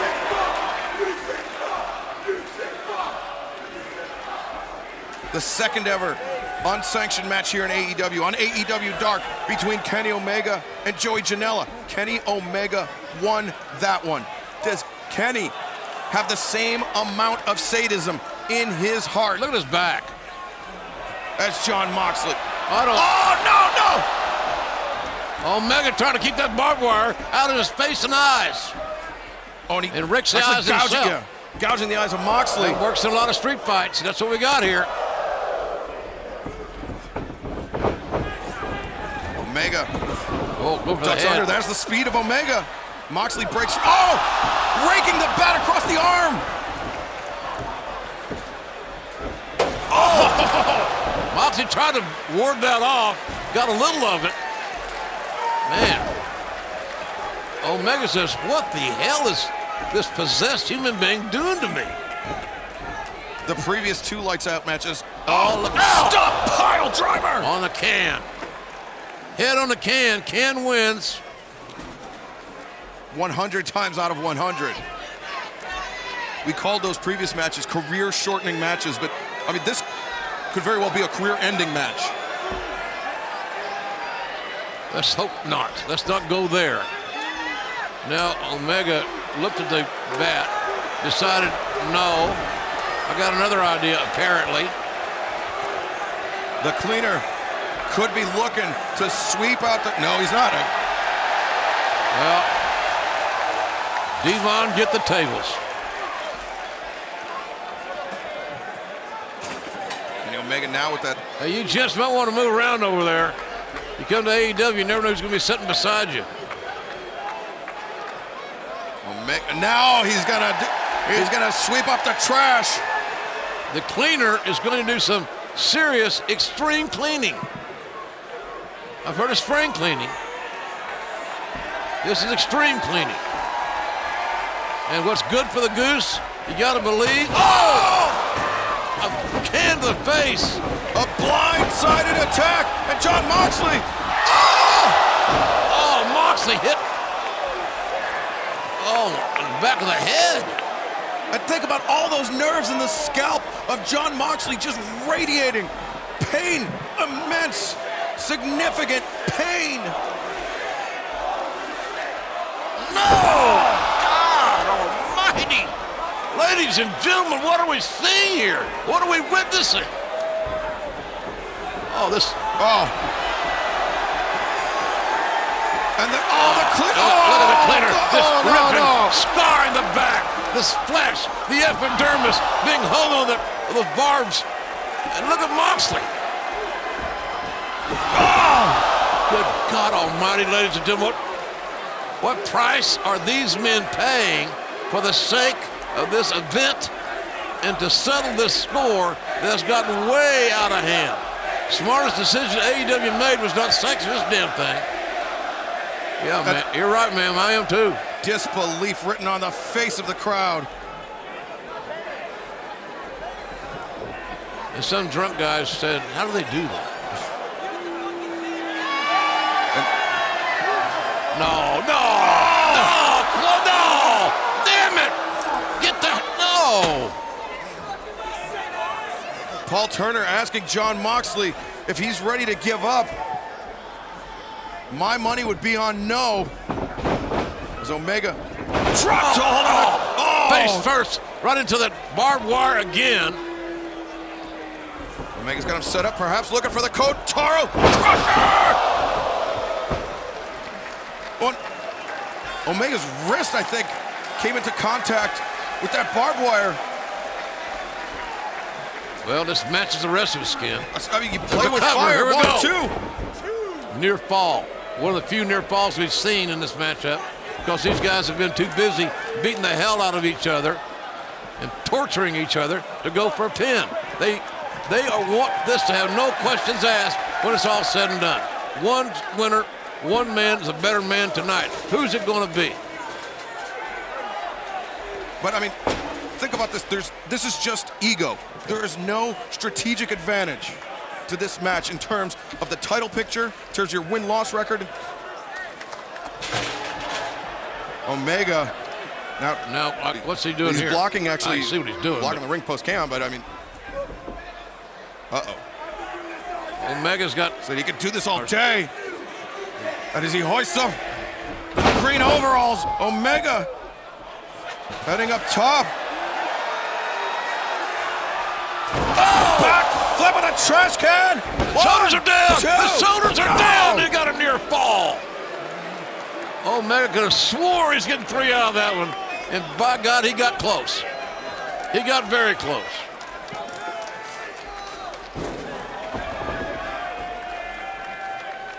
Omega taking him up. Look at this. Off the middle rope with that trash can just compressing into the chest of Jon Moxley. This is the night the lights went out in Baltimore.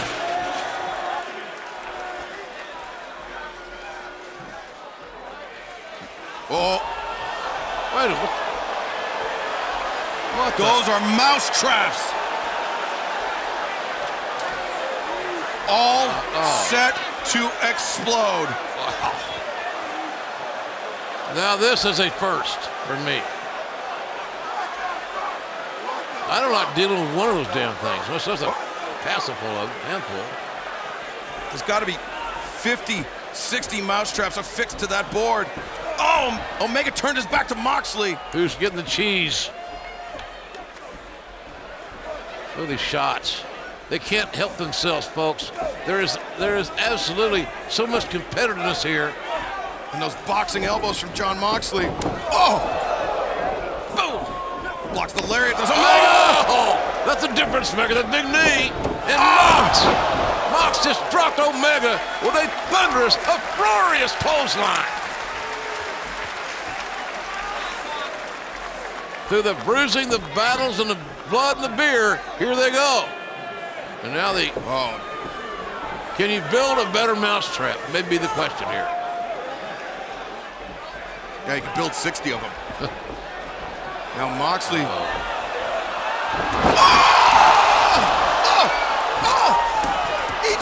Each snap.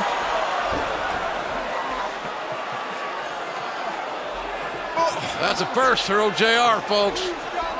Look at that. Good Lord. Turn my stomach. I can only imagine, and it's all I want to do. Imagine. Moxley with the flat of his boot across the face of Kenny Omega. You gotta wonder how much longer this can go, simply because the amount and the volume of punishment that both these men have taken. And Moxley looking under the, what could he possibly,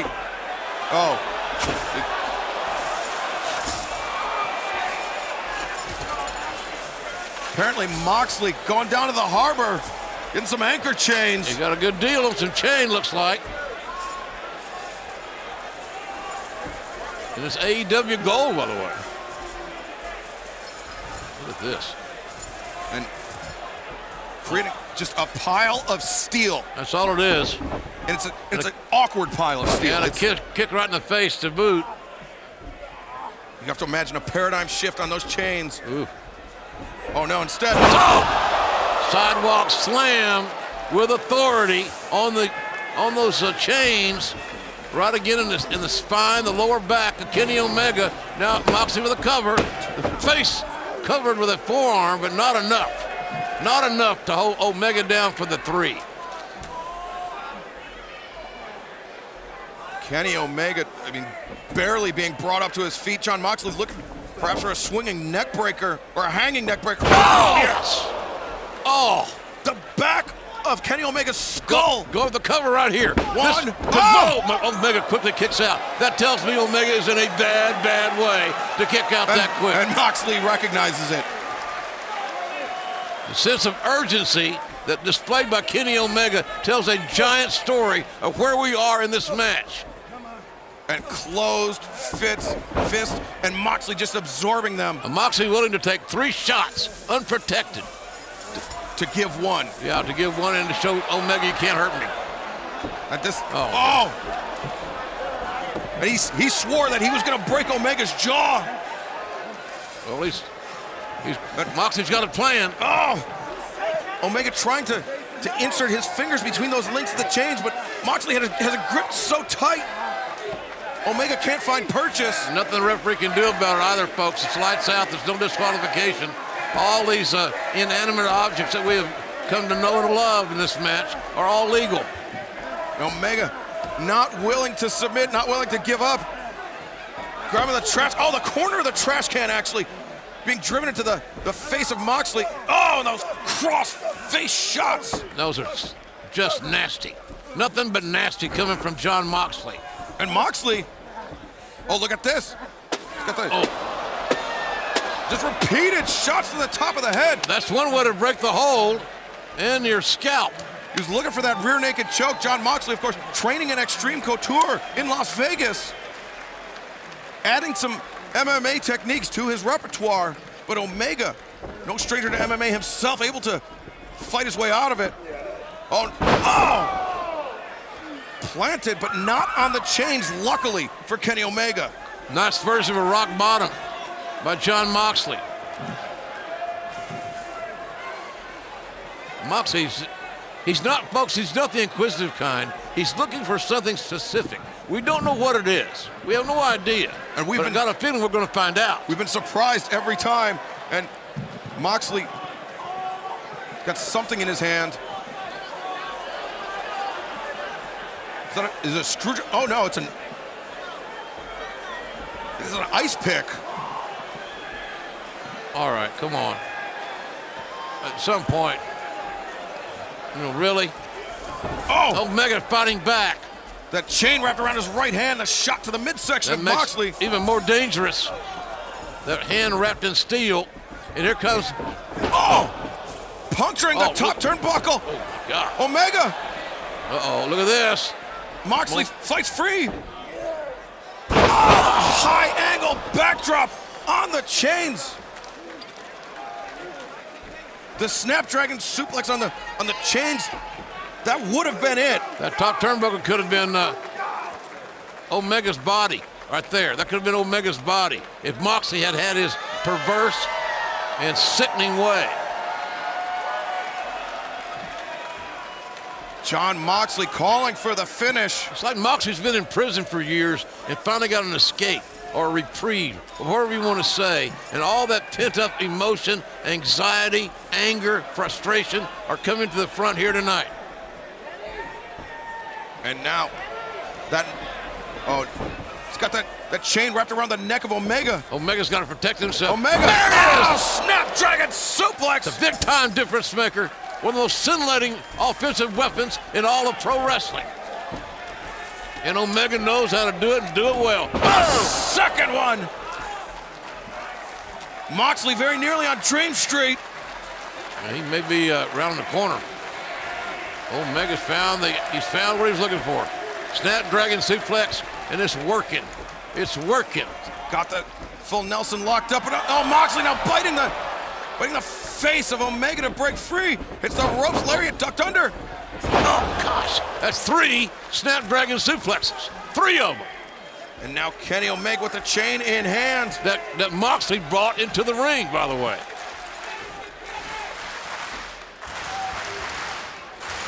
And now Omega with the chain wrapped around the neck of Moxley.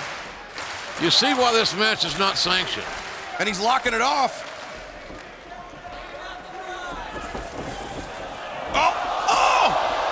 Moxley! Oh, no! This is... John, his feet aren't on the ground. Moxley. His hand dropped. His right hand dropped. Paul Turner is in one hell of a bind here. You're damned if you do and damned if you don't. You know what saved Jon Moxley? It was the blood on the hands of Kenny Omega. He lost the grip. The chain slid through his hands. And that is the only thing that saved Jon Moxley there. Look at Omega offering Moxley an entry or an exit. What are we going to see here? We may see Jon Moxley get terminated. Or not. Look at Moxley. He's got an eye on his adversary. But does he even know where he is? Omega goes up to the top. Oh, the top crashing through Moxley on the table. Tables cracking, bodies cracking, hearts being tested as we take another look. Omega clearing the top rope and driving Jon Moxley, the back of his head through that table. You can see exactly where the table broke, courtesy of the skull of Jon Moxley. Both men got to be getting very, very fatigued. They've lost blood.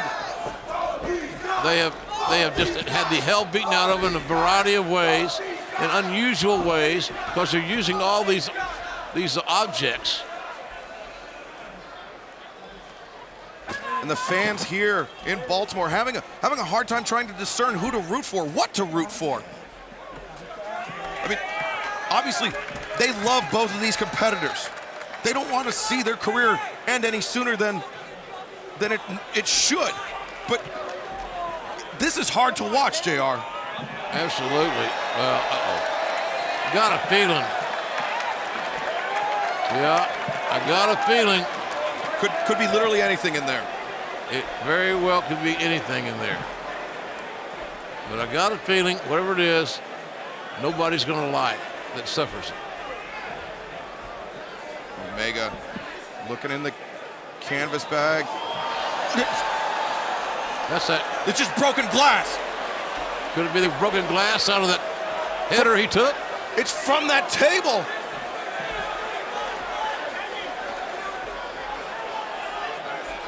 The table. And Kenny he's trying to blind him. He's trying to cut Moxley. Oh, the glass across the palm of the hand.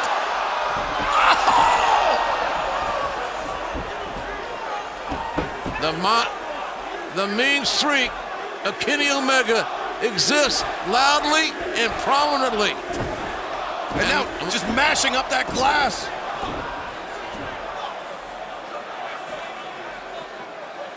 Razor sharp shards of glass. Just listen to that sound, JR. Yeah, it's not thumbtacks. It's shards of broken glass. Broken glass. Everywhere. But Moxley back up. He's not done by a long shot. Spine on the pine. The sit-out spinebuster. Omega 1, 2. No! Oh, Paul Turner's actually counting. He got broken glass in the palm of his hand.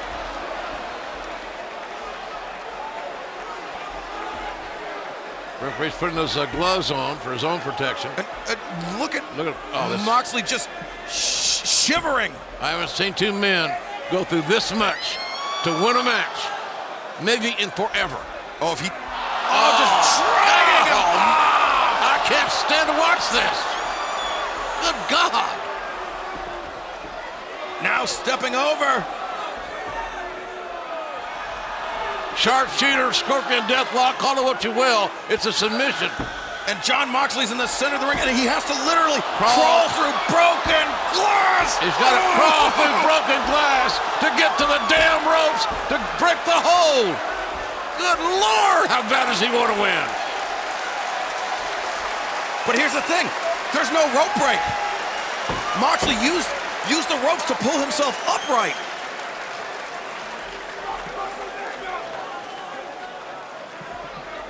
Crowd buzzing and buzzing. What's next? They must be thinking, as are we. And Omega just picking up pieces, shards of glass into the palm of his hand. He's looking for the biggest, the most jagged shards.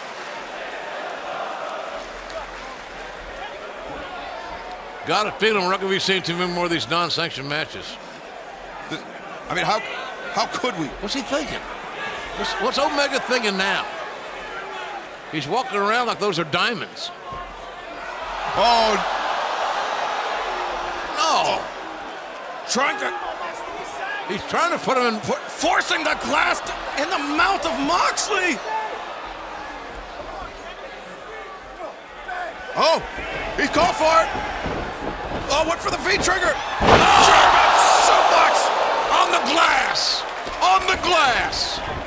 Oh! V-trigger. Knock the glass around the mouth of Moxley.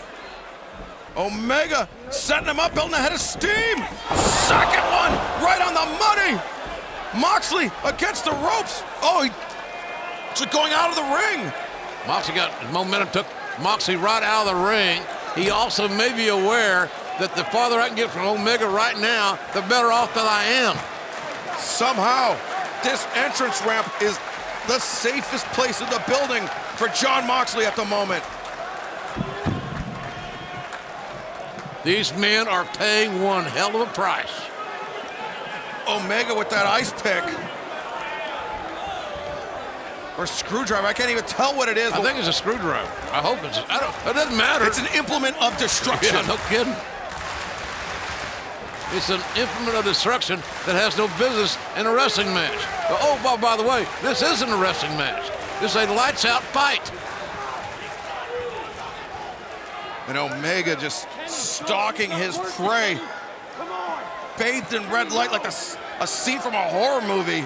Paul Turner trying to reason with Omega to no avail. Oh! Oh, come on. Oh, my God. Just dragging it. What the hell's Omega doing? Writing his initials in his head? And Moxley still will not give up. Omega looking lovingly at that object of destruction, whatever the screwdriver, ice pick, whatever it is.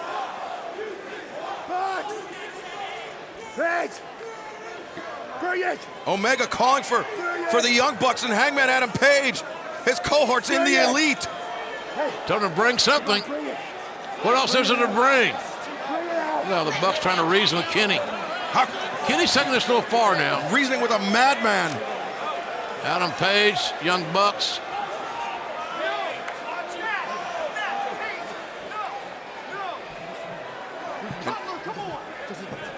It's been a challenging night for the Elite, quite frankly. Page got a win. But the Bucks lost at the hands of the Proud and Powerful. You can see Nick still limping. They're walking away from Kenny Omega. I'm not sure what that means, other than they may not want to be a party to any more of this insanity. That makes them an accessory.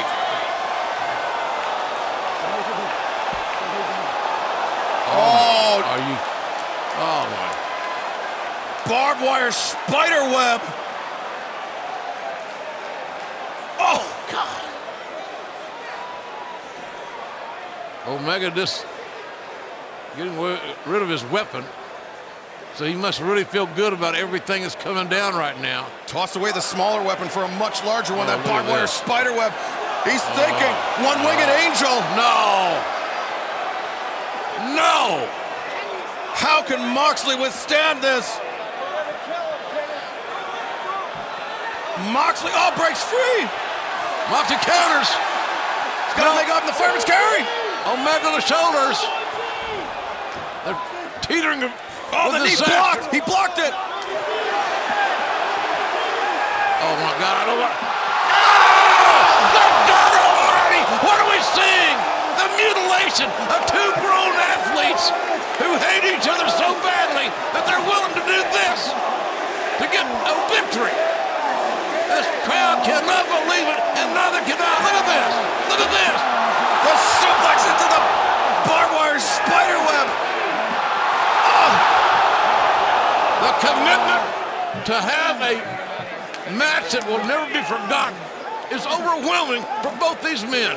Barbed wire wrapped around their bodies. Now the question, how the hell do they get them out of there? Unbelievable. But think about this. These guys have to reach across the barbed wire to dig them out. They're not just putting themselves in jeopardy. They're putting the ring crew, the Young Bucks, just the staff, everyone is in jeopardy now. Oh, look at how it's sticking to the bodies. And the lacerations all over both competitors.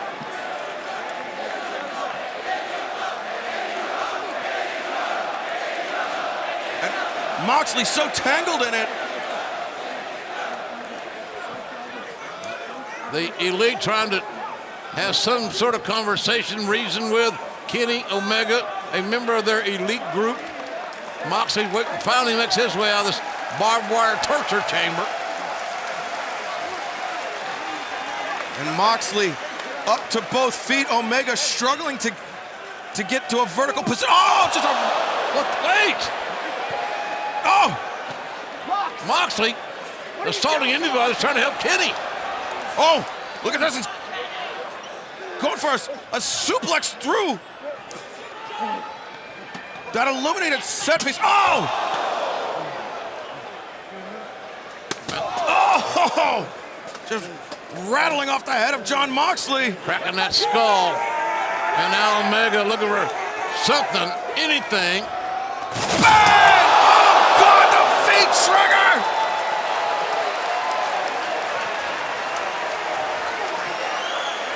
This is the damnedest thing I think I may have ever seen in my entire career.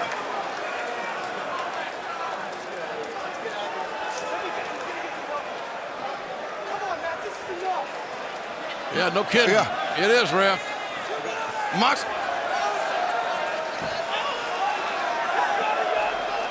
Moxley, the first to emerge from the pile.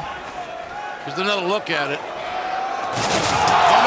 Omega, if you notice, his head actually went through the top part of that plexi. Oh yeah, his face just collides with the top part of that plexiglass structure. And Omega, as a result of that, is still down. Yeah, he definitely seems to have gotten the worst of it. Only now emerging. Moxley having to pull himself up. Again, we talked about fatigue, but the adrenaline rush has got to be something that these men, the level of this adrenaline rush as they've ever experienced in their life. Because you can't do what they're doing right now without a hellacious adrenaline flow. But at some point, that adrenaline has to run out. Yeah, at some point your body says to hell with it. I can't go anymore. It's just, it's a matter of physiology. And now, Moxley trying to escape to the ringside area, but Omega in hot pursuit. Hard shot there by Omega. They're back in the scene of the crime. This entire building is the scene of the crime. Oh! Paradigm shift! Paradigm shift! Legs are neutralized! They're down! Oh! Omega kicks out! How the hell did that happen? The will to win, the will to survive and not lose is overwhelming for both these men. And I thought the paradigm shift was it. It is just the animal instinct to survive. Rooted deep in every human being's brain. Fight or flight. And Moxley and Omega, look. What the hell's he doing? He's cutting away the apron, or excuse me, the canvas, the ties.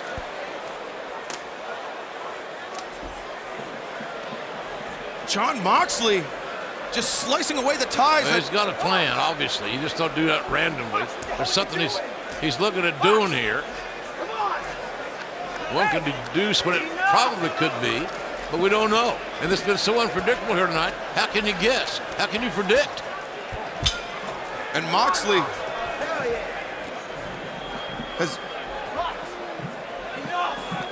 has undone half of the canvas of the ring.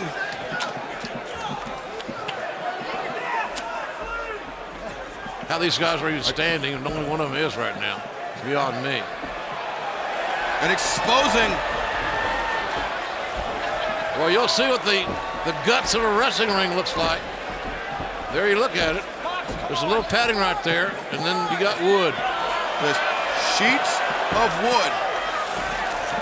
As Moxley. I got a feeling Omega's going to get the wood here in a minute, because Moxley has set it up perfectly to do some damage. Or maybe Omega does the damage to Moxley. Those pine boards being exposed by the purveyor of violence, Jon Moxley.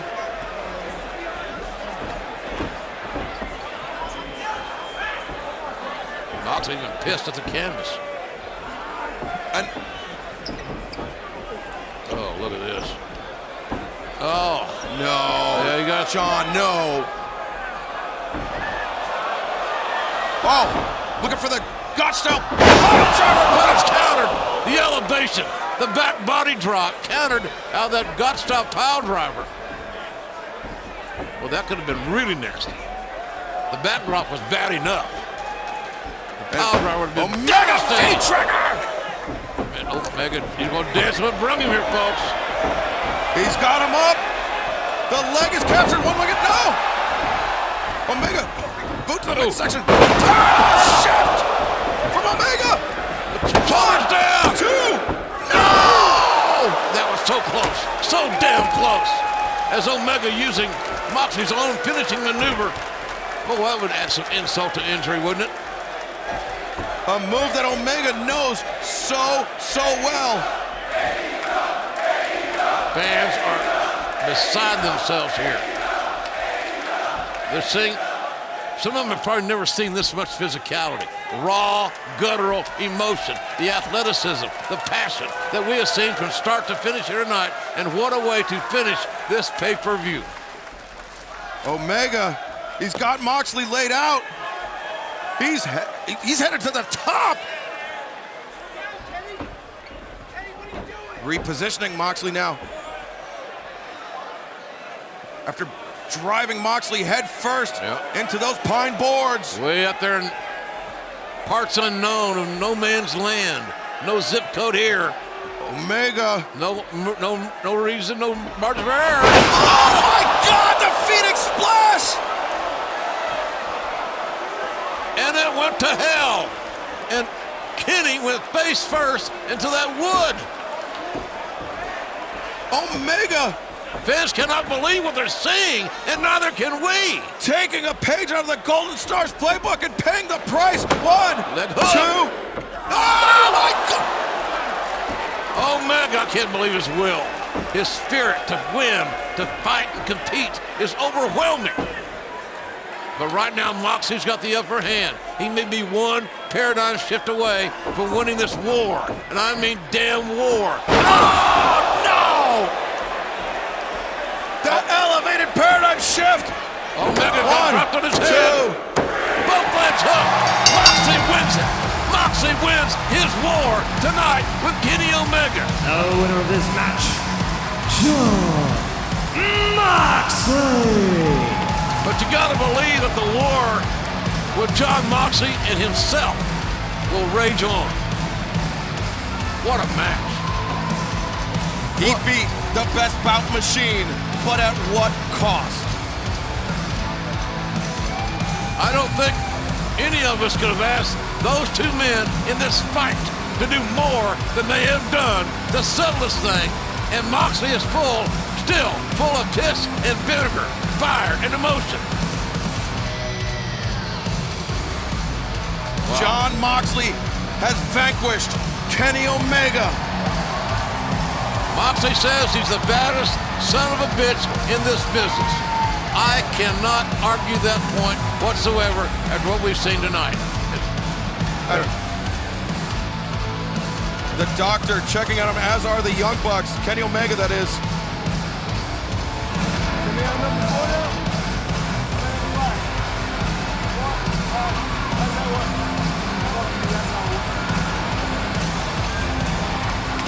Moxley very attitudinal after scoring, no doubt, the hardest fought victory of his entire pro wrestling career.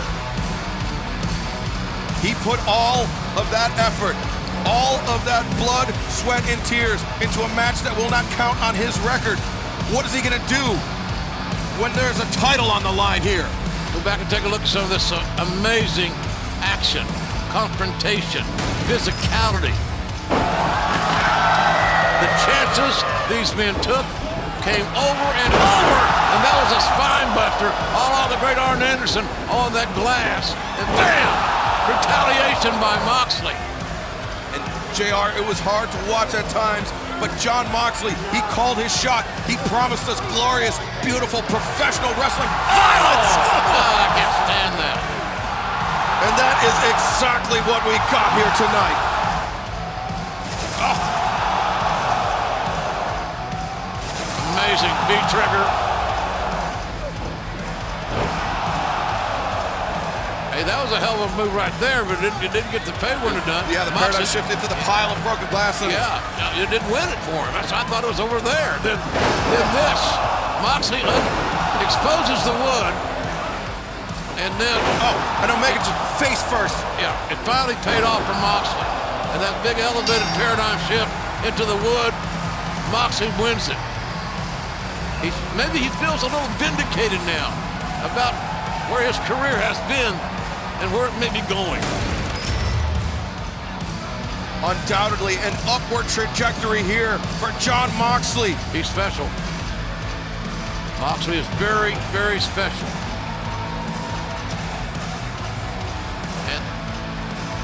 And the best is yet to come from Jon Moxley. Careful what you wish for. JR, we have seen bloodshed. We have seen heartbreak. We have seen champions. We have seen challengers. But we have seen an amazing night of professional wrestling here in Baltimore, Maryland. I have never been a part of a pay-per-view more enjoyable from start to finish, with more diversity, more athleticism, and more toughness from every man, woman, and child that were involved in this program.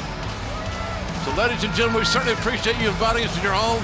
Thank you for supporting our brand, AEW, and we will see you Wednesday night on TNT in Nashville.